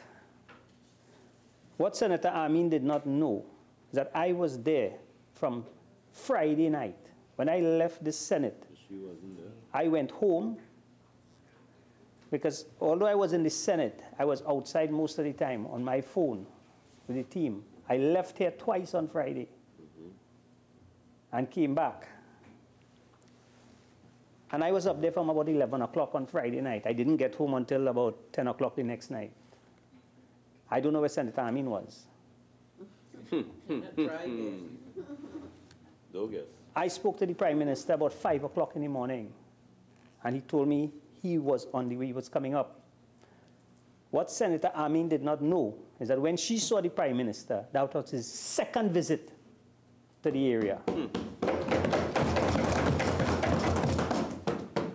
What Senator Amin did not know is that the Prime Minister was there very early in the morning. He visited the shelters. Then he came down to Greenvale where he met us. He met the Coast Guard. You don't expect a Prime Minister to be going into the water where we have trained Coast Guards doing their job. That is their job. Our job is to make sure we have the logistics in place and everything for them. The Prime Minister left. We went to Kelly. We were blocked because of the height of the water. And you know what is strange? The Prime Minister, when I spoke to him about 5 o'clock, he said he does not want any media. That is a far cry from how Senator Amin and her team operate. Oh, yes. He said he doesn't want any media. He's coming up. We went to Kelly. We couldn't get in. He said, okay, let's go now to Sangre Grande. We left and we went up to Sangre Grande. We spoke to the chairman, we spoke to the MP, made sure they had things in place.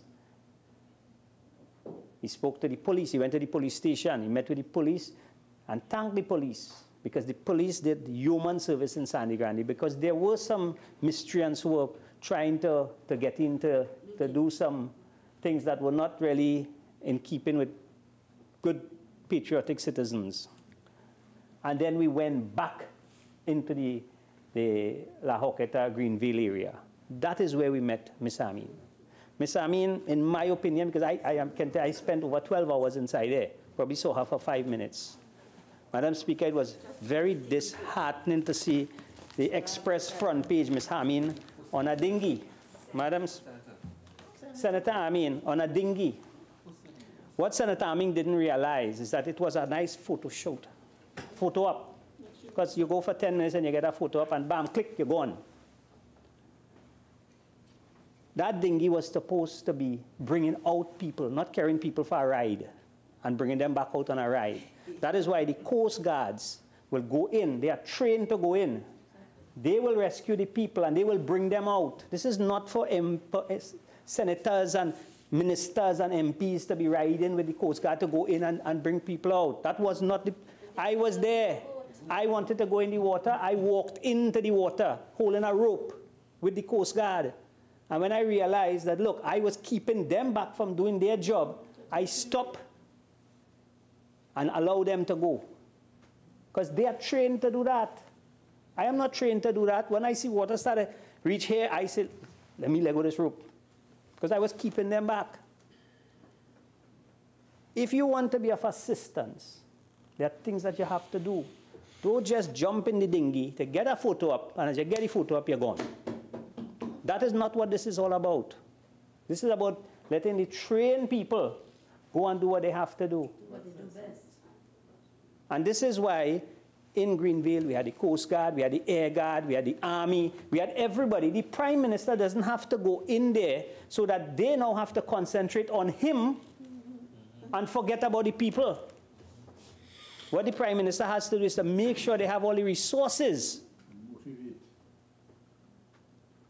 But Senator Amin feels that no, this is about going and hugging babies and kissing and giving hampers, and all that will come. All that is happening. Every MP was on the ground doing what they have to do. And the impression Senator Amin gives is that this government have not been doing anything for the last few days. What Ms. Amin and her team did was unforgivable. They broke the spirit of the patriots in Trinidad and Tobago. In Trinidad and Tobago, I can tell you, anywhere you go, people were coming out. Corporate Trinidad, contractors, ordinary citizens. Up to today, they're coming out and they're doing everything that they can do. Last night, I left Port of Spain about 12 o'clock, going to the areas that was damaged. On my way home, I got a call from a corporate citizen in Valsain. He said he just cooked 100 boxes of food, hot, if I knew anybody who wanted. I said, you have it ready? He said, yes. I said, okay, I'm coming for it. Took it up at that hour, went up to the San Augustine, the development, one of the Oropoon, found 100 people, give it to them, they were happy for it. That is what we have to do. Not go out there and try to say who doing what and jumping in dinghy to get a photo up. And then you go, well, the thing about it, the photo shows ankle height water. The last photo I saw with her leader, with Mr. Ian Allen, in a pirogue, was ankle height water being pulled for another photo up. I don't know if you all can remember that photo. So this is really nothing new, but I can tell you, in this development, people's lives were at risk. When I reached there, 11, 12 o'clock, even the army trucks were stalling to go in. I got scared as a minister. I was there alone. No driver. At that hour, my staff, no staff wasn't there. I decided, look, I am going up there. And it was very scary until the army had to tell me, you can't go inside there. So we stayed outside. And as they were bringing out people, then you're taking them to the shelter. And then we left that side and we went on the other side, and that's where the morning catch us. I don't know where Senator Amin and them was all that time. I heard on the radio Senator Ramdeen banging the dead, talking about, yes, giving Senator Amin, go on. Senator Ramdeen called me Saturday evening about somebody in bamboo, to a bamboo tree, about they're going to breach, and he want a excavator and this and that. Senator Ramdeen, wait, if we're going to interfere with a bank, I need to get the technical people. I can't give you an all clear to go and get a contractor, right? Put him on to the director. Director spoke to them. The person in charge went down. Okay, we give them, send an excavator immediately. You know, surprisingly, yesterday I go on there. The people in the area is telling me, what you come here for? Senator Ramdeen come and he bring an excavator here, and he's sorting this thing out. I said, what? I had to explain to the residents, Senator Ramdeen didn't bring nothing there. It's the Ministry of Works and Transport sent an excavator. They said they didn't know that. You had to waste time to deal with But after you get able to go and tell the residents that the government ain't doing nothing for you, I bring this excavator. And that is what unpatriotism means. I would think that everybody is out there doing what they're supposed to do, and we need to work together. I have had calls from several MPs up to today. The Honorable Dr. Tim Gopi Singh calling me, he wants pumps. I put him on to the directors. This Saturday night, Friday night. MP Indar Singh, MP Ganga Singh calling me 1, 2, no problem. I calling them back 5 o'clock. Everything is okay. You get the pumps, you get this. Yes, yes, yes. Because I would think at a time like this, you put politics aside and we work together. This whole walkout, I have probably slept about 2 or 3 hours for the last 3 or 4 days. The House has to go on. Because if we don't pass the money here, exactly, how am I going to get money to fix outside? Some of us could be here, some of us could be outside, and everything could be done. Yeah. I understand they went up in Greenville a little while ago, and the people, they run them. They run them. I got that call just because people recognize you don't play politics when you have a national disaster. Come to pose. You don't play politics when you have a national disaster. I was quite surprised at Senator Ramdeen. After what I did, he called me, Senate, to go and tell the people the government are doing that. I bring this excavator here. The Honorable Basil Pandey would have called that Nimakaramnism. Yes. I withdraw that, Madam Speaker. But I was really disappointed because these are people who I went out of the way for. I went yesterday. And when I was here in the villages saying, but they tell us the government are doing nothing for us. They bring this here. I was like, what? I had to actually call the director to explain to the village. He approved that, and he's paying for it. It's not free. The government is paying for that, not Senator Ramdeen. And these are some of the things that you're going to... I must say some of the other MPs were very thankful, and I haven't heard anything negative from them. They thanked me. Dr. Gopi Singh, I was just in Kelly Warren. Right now, my boots wet. Dr. Gopi Singh was so thankful. We went out, we did everything. But there are sometimes, Madam Speaker, and I hope, I don't know if I, Madam President, I'm sorry, but I grew up in Sani Grande. And we had a saying in Sani Grande that you could take the horse out of the gutter, but you can't take the gutter out of the horse. And today, this morning, I felt that way. Because you try your best, you bring everybody, and the country is really working. I am surprised to see the level of patriotism outside there. Everybody. I mean, it is not only corporate Trinidad and people just doing and it's sending and everything happening. But politicians have to spoil it. Politicians have to spoil it. When I saw this article, Senator Amin being pulled by a dinghy, it was the Coast Guard pulling her out. This wasn't UNC members put a dinghy and they pulling her out. This was the Coast Guard. Who is the Coast Guard? This is the protective service sent by the government of Trinidad and Tobago. This is not the UNC pulling her out. When the trucks, the army trucks, and so those are the first responders in emergency. That is the government policy at work. When ministers outside there doing everything, that is the government doing what they have to do. Madam Speaker, Madam President, I could continue to speak about Moruga Fishing Port, Diego Martin Interchange, Labre Dry Docking, San Fernando Waterfront, Bridge Program, Coastal Protection, Traffic Management, Maritime Division, all the work we do in Licensing Office. I wanted to spend 15, 20 minutes on the great job the Licensing Office is doing and where we expect Licensing Office to go within the next 6 months. In terms of crime fighting and all the advantages of where we're going. PTSC, what PTSC doing? 300 new buses and how are they going to improve the whole public transportation system, the port, the scanners on the port. Finally, after 7 years, the port scanners working. I wanted to go into that and show all the advantages of that. VEMCOT, Tobago, Madam President, the advantages of the ferry port in Tobago, the marina in Tobago, the new PTSC terminal in Tobago. But Madam President, today is a day where I really want to talk about what the Ministry of Works have been doing for the last 4 days and to give an update as to what is the situation in the country right now in terms of the infrastructure. Madam Speaker, as we speak now, I can tell you that most of the water that would have been there for the last 4 days has subsided significantly. The Uriah Butler Highway is now passable. Both the northbound and the southbound lane is being used.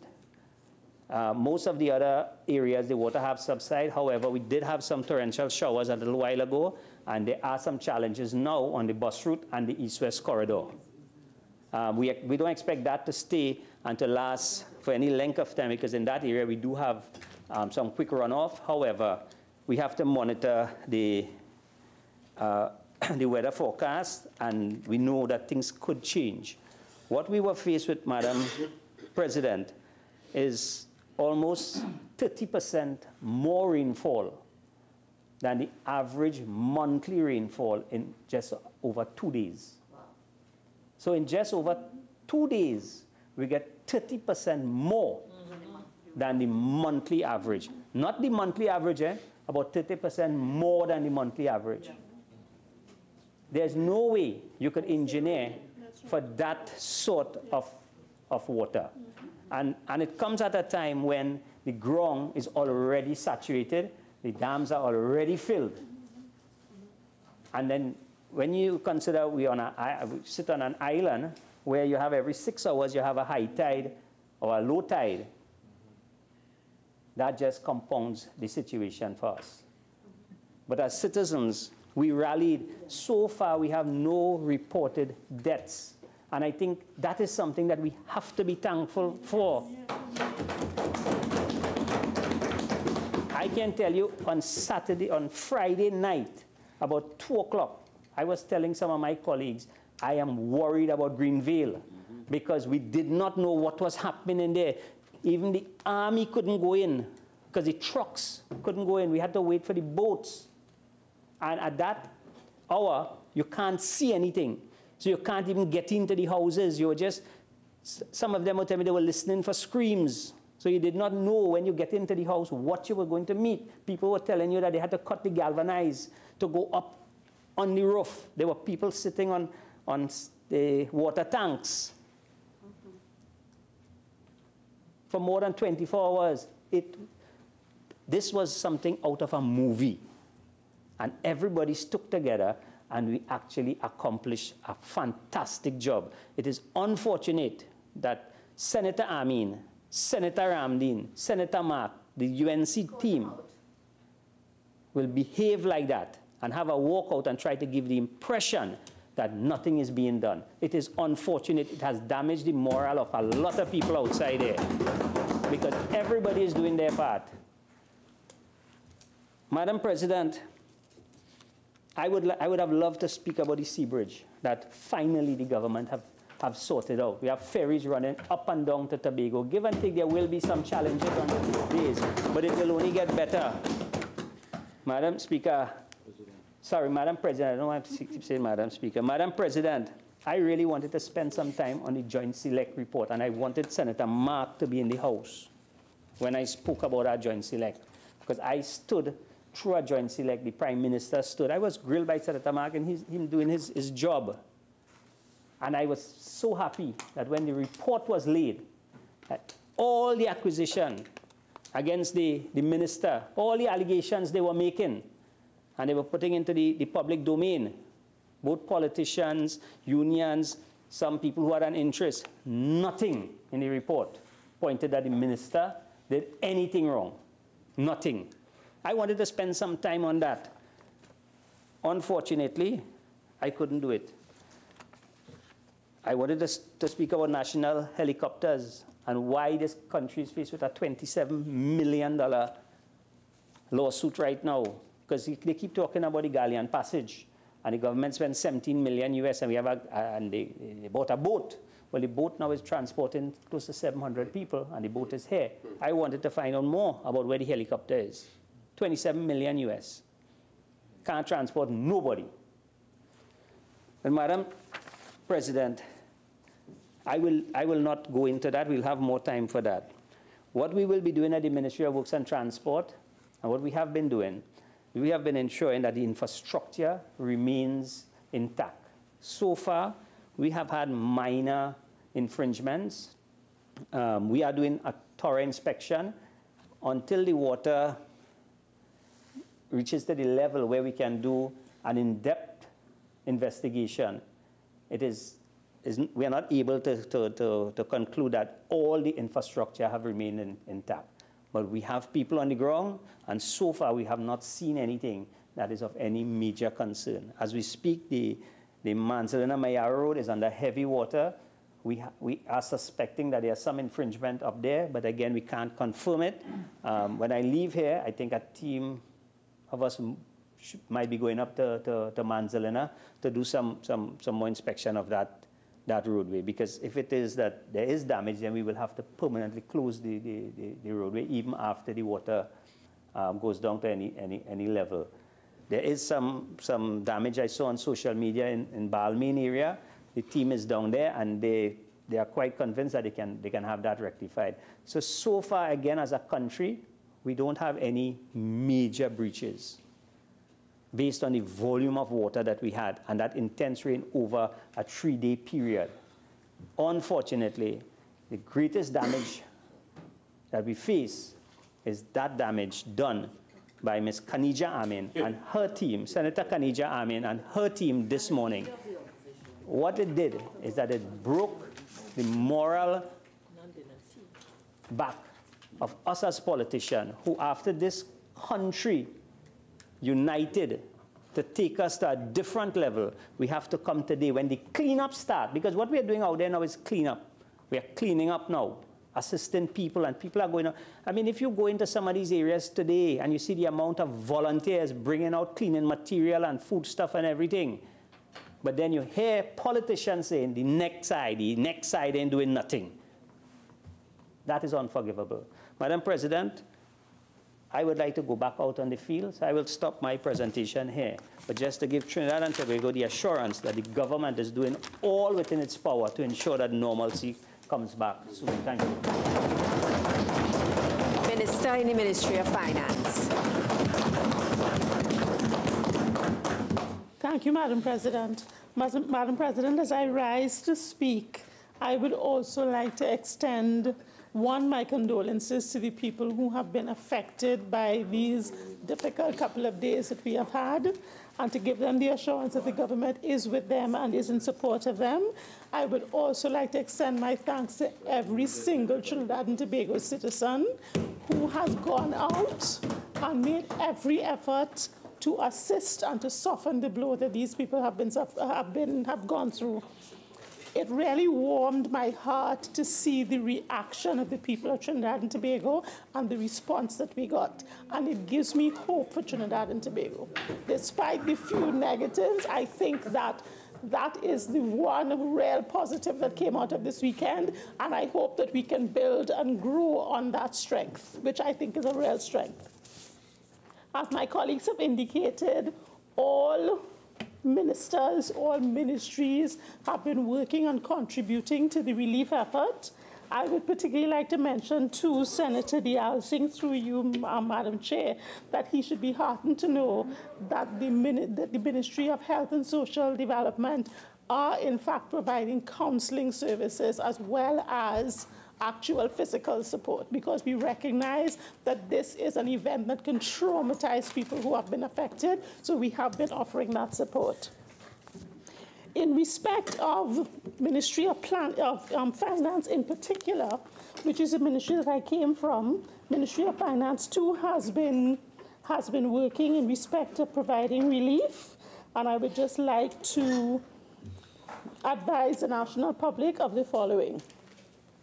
In 2007, the government of Trinidad and Tobago at that time agreed that Trinidad and Tobago should participate in a Caribbean catastrophe risk insurance facility. And we have been participating in that facility since then. In 2017, the government had the foresight to extend that coverage to include damage suffered as a result of excessive rainfall.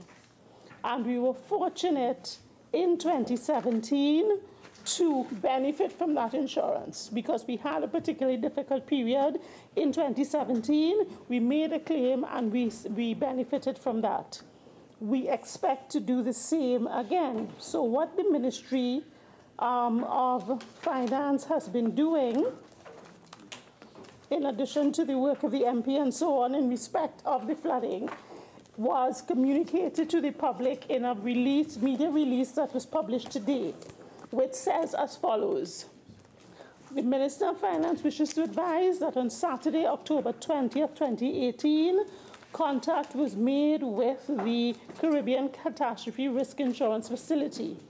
The Ministry of Finance has a risk insurance policy with CCRIF to cater for damage to physical infrastructure, the cost of cleanup and rescue operations, and funding for disaster relief for citizens and residents of Trinidad and Tobago.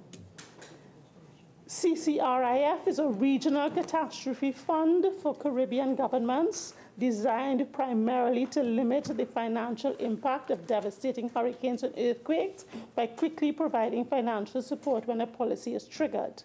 However, in fiscal 2017, the Ministry of Finance paid an additional premium to include coverage for damage caused by excessive rainfall for 2017 and 2017 to 2018.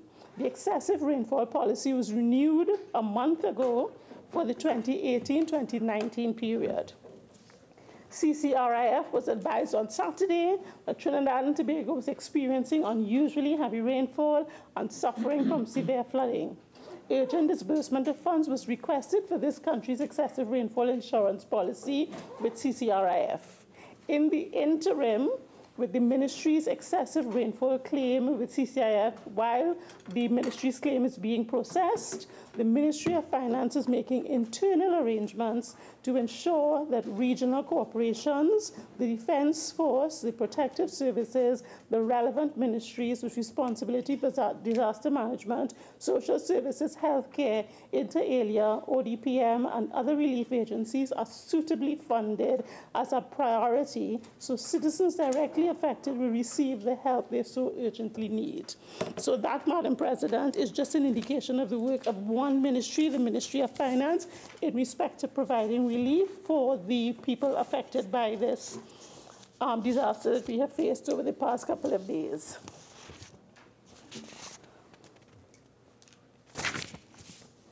Madam President, a lot has been said by various persons about Petrotrin. I think my colleague, leader of government business in the Senate, has adequately covered a lot of the issues. I just want to make a comment, again, from the perspective of finance. Now, a lot of people have been saying that, well, I shouldn't say a lot. Some people have been saying that we have manufactured the problem at Petrotrin to close down the refinery for the purpose of weakening or severely damaging the trade union, and that it is not a real issue, and that we are making all of this up. So from a finance perspective, Madam President, let me indicate what the possible implication for the country is if we do not deal with Petrotrin. Standard & Poor's in April 27, 2018, issued a report that says as follows: we believe that the government faces moderate contingent risk from its non-financial public enterprises, including the Petroleum Company of Trinidad and Tobago. Petrotrin has two large upcoming debt maturities that are guaranteed by the government. One for US $850 million due in 2019, and one for US $750 million due in 2022. This is Standard & Poor's saying, we consider this debt in our assessment of the government's contingent liabilities. Similar comments would have been made by the Moody's in its report of May 5th, 2018, and also in the IMF report issued in 2018. This substantiates, Madam President, that the rating agencies are looking at the Petrotrin issue, are looking at how we deal with the Petrotrin issue, and that this is something that will impact, that has impacted our rating. the country's rating. And what that means is that if we do not fix the problem, we can face a downgrade.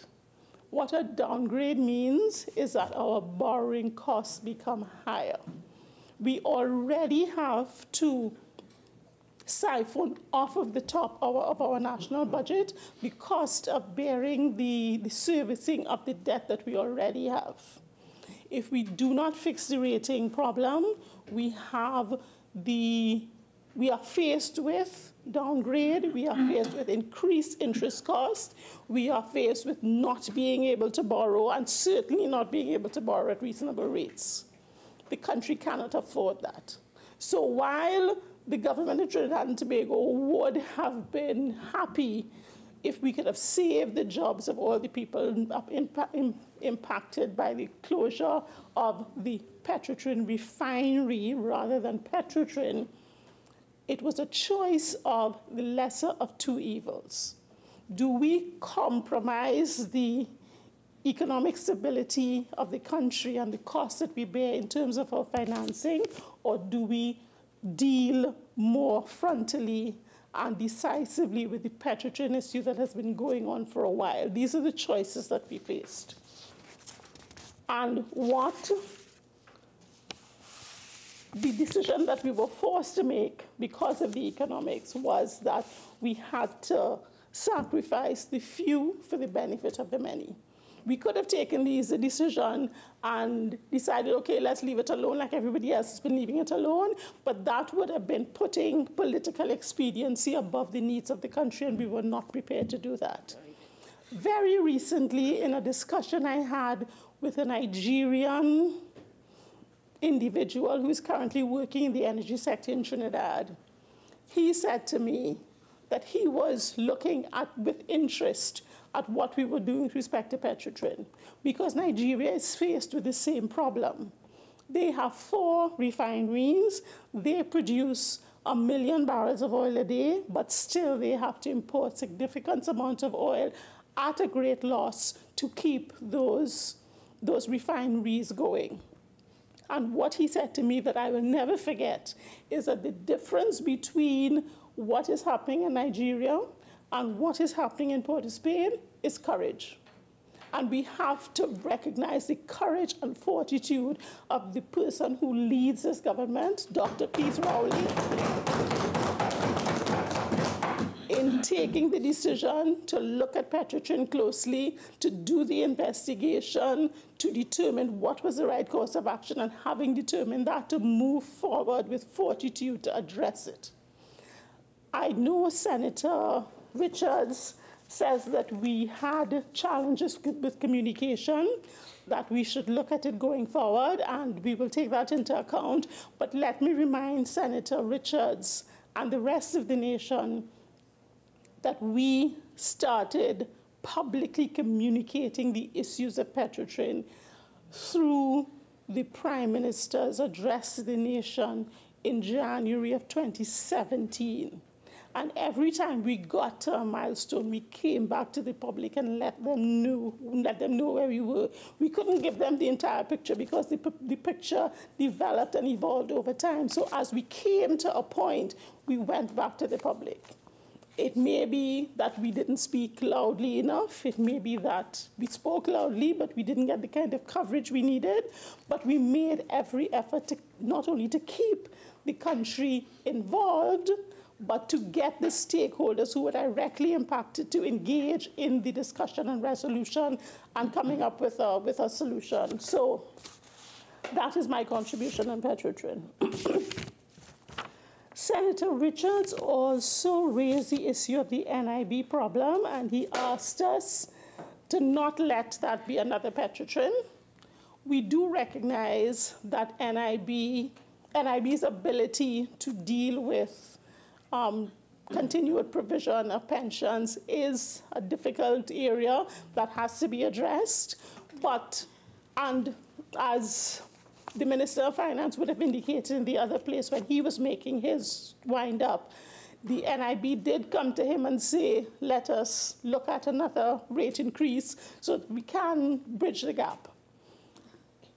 The response of the government to that is it is not a simple matter. We need to look at it holistically. So we were not prepared to just say, let us just put another increase. So the pension issue is not just an NIB issue. There's an NIB issue, and there is a state issue in terms of the pension to public servants and in terms of the pensions to old age pensioners. That has to be looked at holistically, and that is the plan for 2019, to come up with a solution that the country can afford and that is sustainable. So that is the plan. With respect to the NIF, a couple of comments were raised on that. Senator Shreki soon asked us not to dilute the buffer that is created for the current investors by the very sizable backing that they have to the bond. And that is not the intention, Senator Shreki soon, through you, Madam President. The assets that are currently in the NIF are held in trust for the bondholders and will continue to be held in trust until they are paid off. Any future bond issues will be supported by separate assets. So this is legally established to work like that. So there is no intention of government to offer you something that is an asset that is backed and very strong and justifies the rating that we got and the price that we sold it at. We're not going to compromise that by diluting the basis of your investment. That is not the intention. Senator Rahul asked the question of why is it not debt? The government's position on this, Senator Rahul, is because the bond issue has been fully securitized, and in effect is securitized almost on a 2-to-1 basis, that it is not an obligation that falls on the government. So it is not that we don't know that a bond is a debt instrument. It is that the government is not seen to bear the burden of that investment because it is so fully and well secured. Senator Richards raised the issue of security for borders and the fact that a lot of the contraband that comes in actually comes in through the legal ports. We are aware of that, Senator Senator Richards, through you, Madam President, and Senator Sinanan would have indicated that one of the measures that we were targeting to address that is the introduction of the scanners, which are finally up and running after having been in country for 2 years. And I won't go into why it took so long to get them up and running, but they finally are. The other measure, the other significant measure that we need to put in place to deal with that, in my view, and I know I keep harping on it because it's close to my heart, introduction of the Revenue Authority. Because we do have to clean up what's happening on the port. We need to fix the processes down there. We need to ensure that there's accountability. We need to ensure that there is oversight and proper management. And we think that it would be a difficult task to address that through the current system. So we are hoping to do it with the introduction of the Revenue Authority. And as we get to that debate, we will offer more information and our plans on that. But as you're aware, it does require, based on the current drafting of the bill, it does require the support of a special majority. And so we are hoping that good sense will prevail when we come to that point so that we can move the country forward. Because as you quite correctly said, this does not only impact the revenue of the country, which is a significant issue in and of itself, but it significantly impacts border control. And that has a direct link to the level of crime that we're facing, that we have to deal with.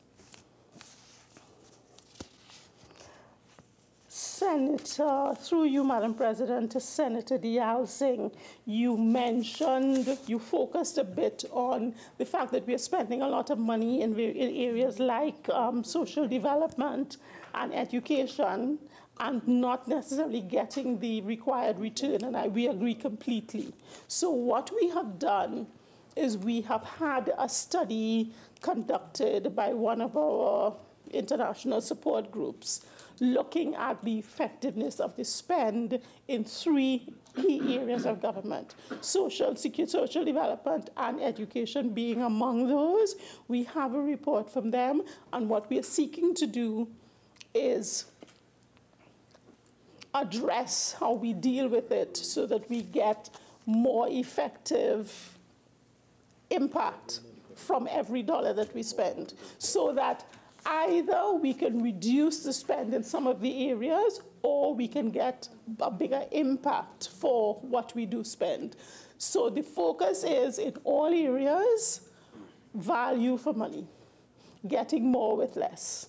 So that is a focus. Hopefully we will try to introduce some changes and see some impact during this financial year that's coming. But we are aware of the fact that it is not where it should be, and we are working on it. Senator Dialsing again talked about sports tourism being an area that we should look at as an area of diversification, and the government agrees completely. And in fact, I can say that we have had sports tourism and we are looking to generate more. So let me let you in on some of the areas where we have seen some traction in this area. We have had Canadian and US schools coming to use the velodrome, the Couva facilities for training during the winter period. Can we do more of that? Yes, we certainly can, and we will look to do so. And I have no doubt that improving the crime situation will allow us to do more of that. And we are working, the Minister of National Security and his team, with the assistance of the new Commissioner of Police, is making every effort to make a difference in this area. As he indicated, the focus will be on more effective policing using more electronic platforms so that we can get some traction and see some improvement. Other areas of sports tourism, you had the International Tennis Federation having a program here. We had Samba regional competition. We had the CAC swim meets. We had the West Indies women against South Africa. We are looking in the not-too-distant future to host the Pan Am Dragon Boat next March in Tobago. We are pursuing opportunities in terms of further sports tourism. The Commonwealth Youth Games, we are pursuing the regional rifle shooting competition. We are pursuing that. And so this is something that is actively engaging the attention of the Ministry of Sports. I noted your suggestion that marketing our sportsmen, our renowned sportsmen, and using them can further promote, and we agree with that completely, and it's something we can pay more attention to going forward.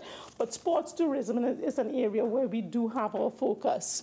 Now, although we have the facilities in Couva, which are conducive to that, we do not yet have a hotel in the area to house the people. And so that is something that the government is giving consideration to. And we certainly have to address it if we are to successfully bid for the Commonwealth Youth Games. So it is on the agenda, Senator. Madam President,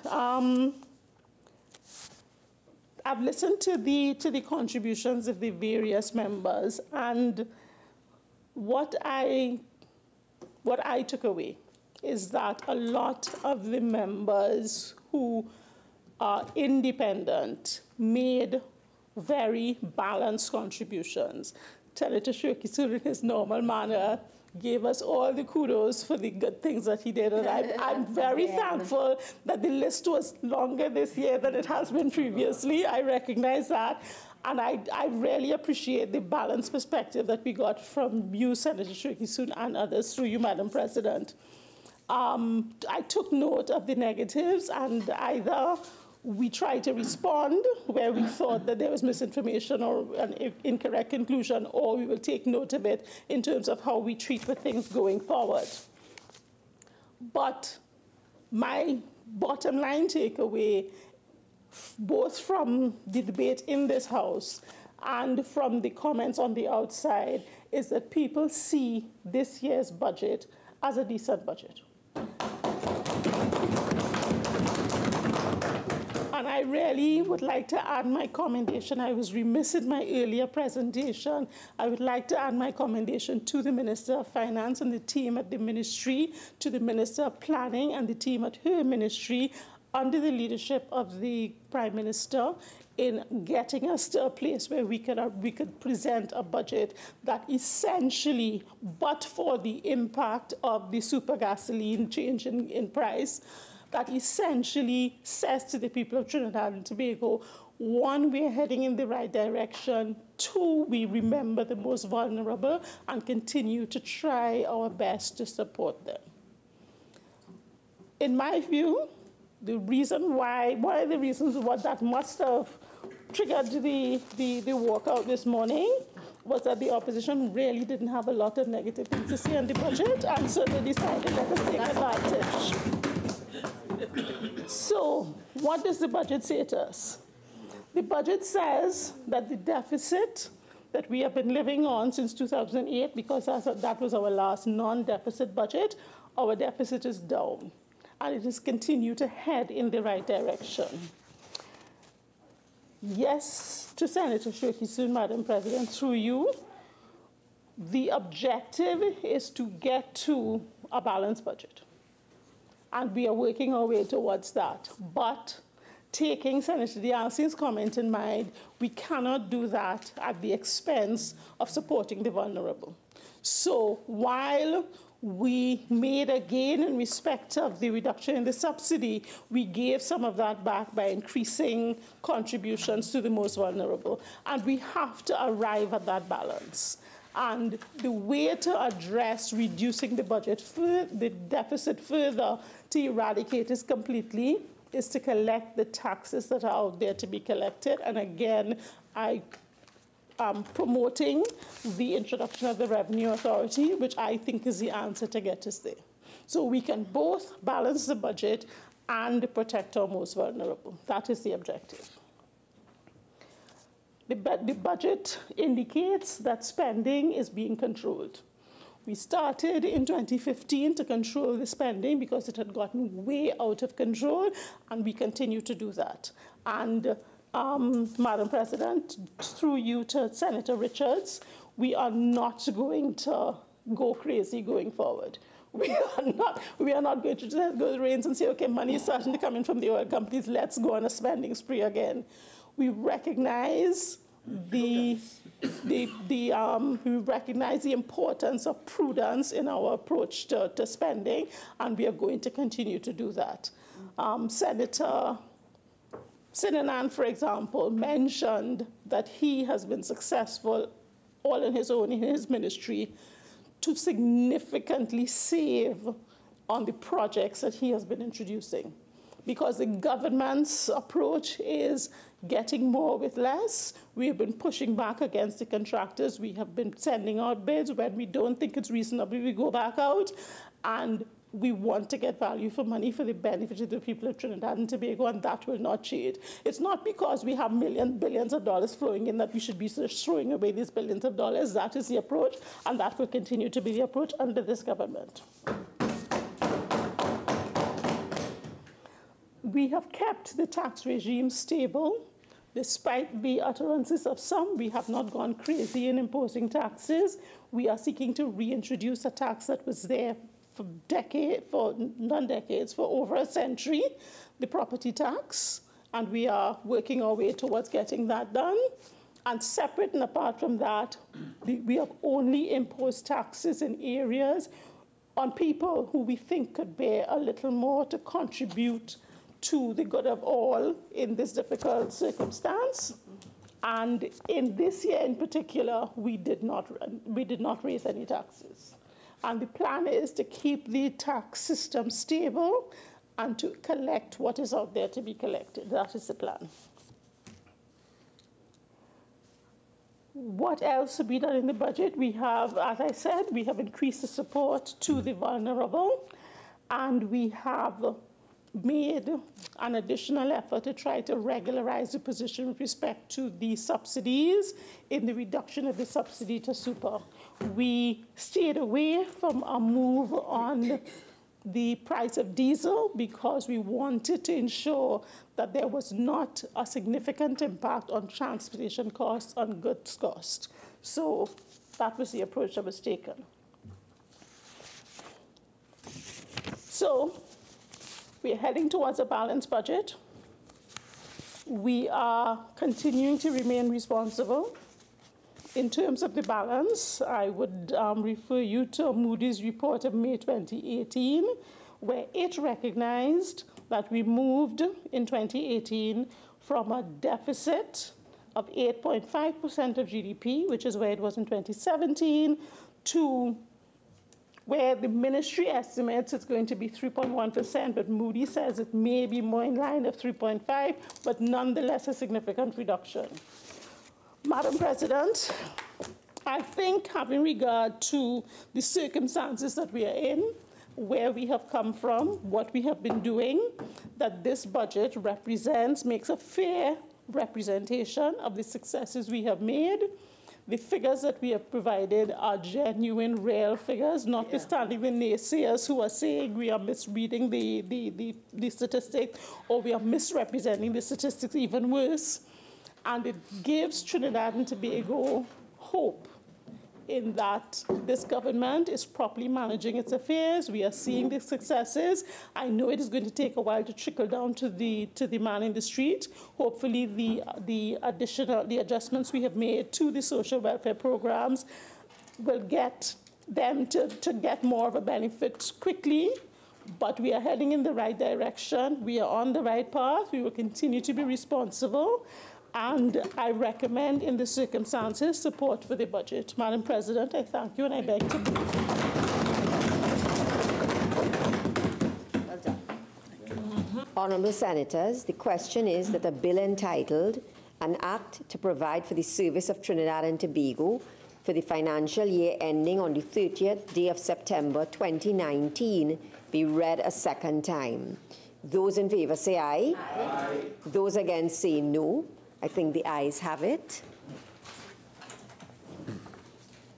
A bill entitled An Act to Provide for the Service of Trinidad and Tobago for the financial year ending on the 30th day of September 2019. Minister in the Ministry of Finance. Madam President, in accordance with Standing Order 57-2, I beg to move that the bill not be committed to a committee of the whole Senate.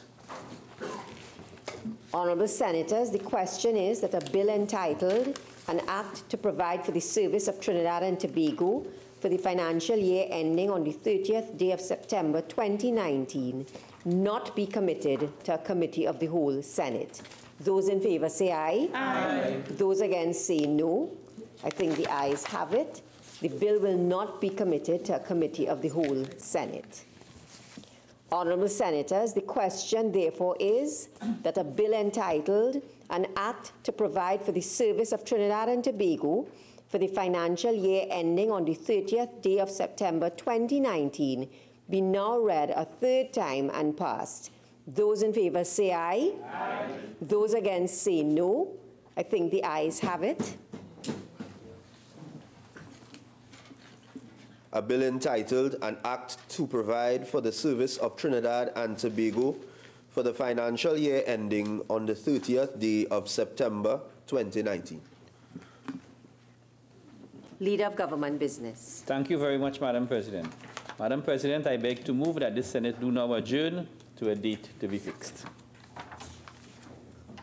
Honourable Senators, before I put the question on the adjournment, I just ask as we leave that we continue to hold in our thoughts and prayers all of those citizens who have been suffering losses as a result of the floods and all of those who are out there trying to help them. Let us keep them in our thoughts and prayers.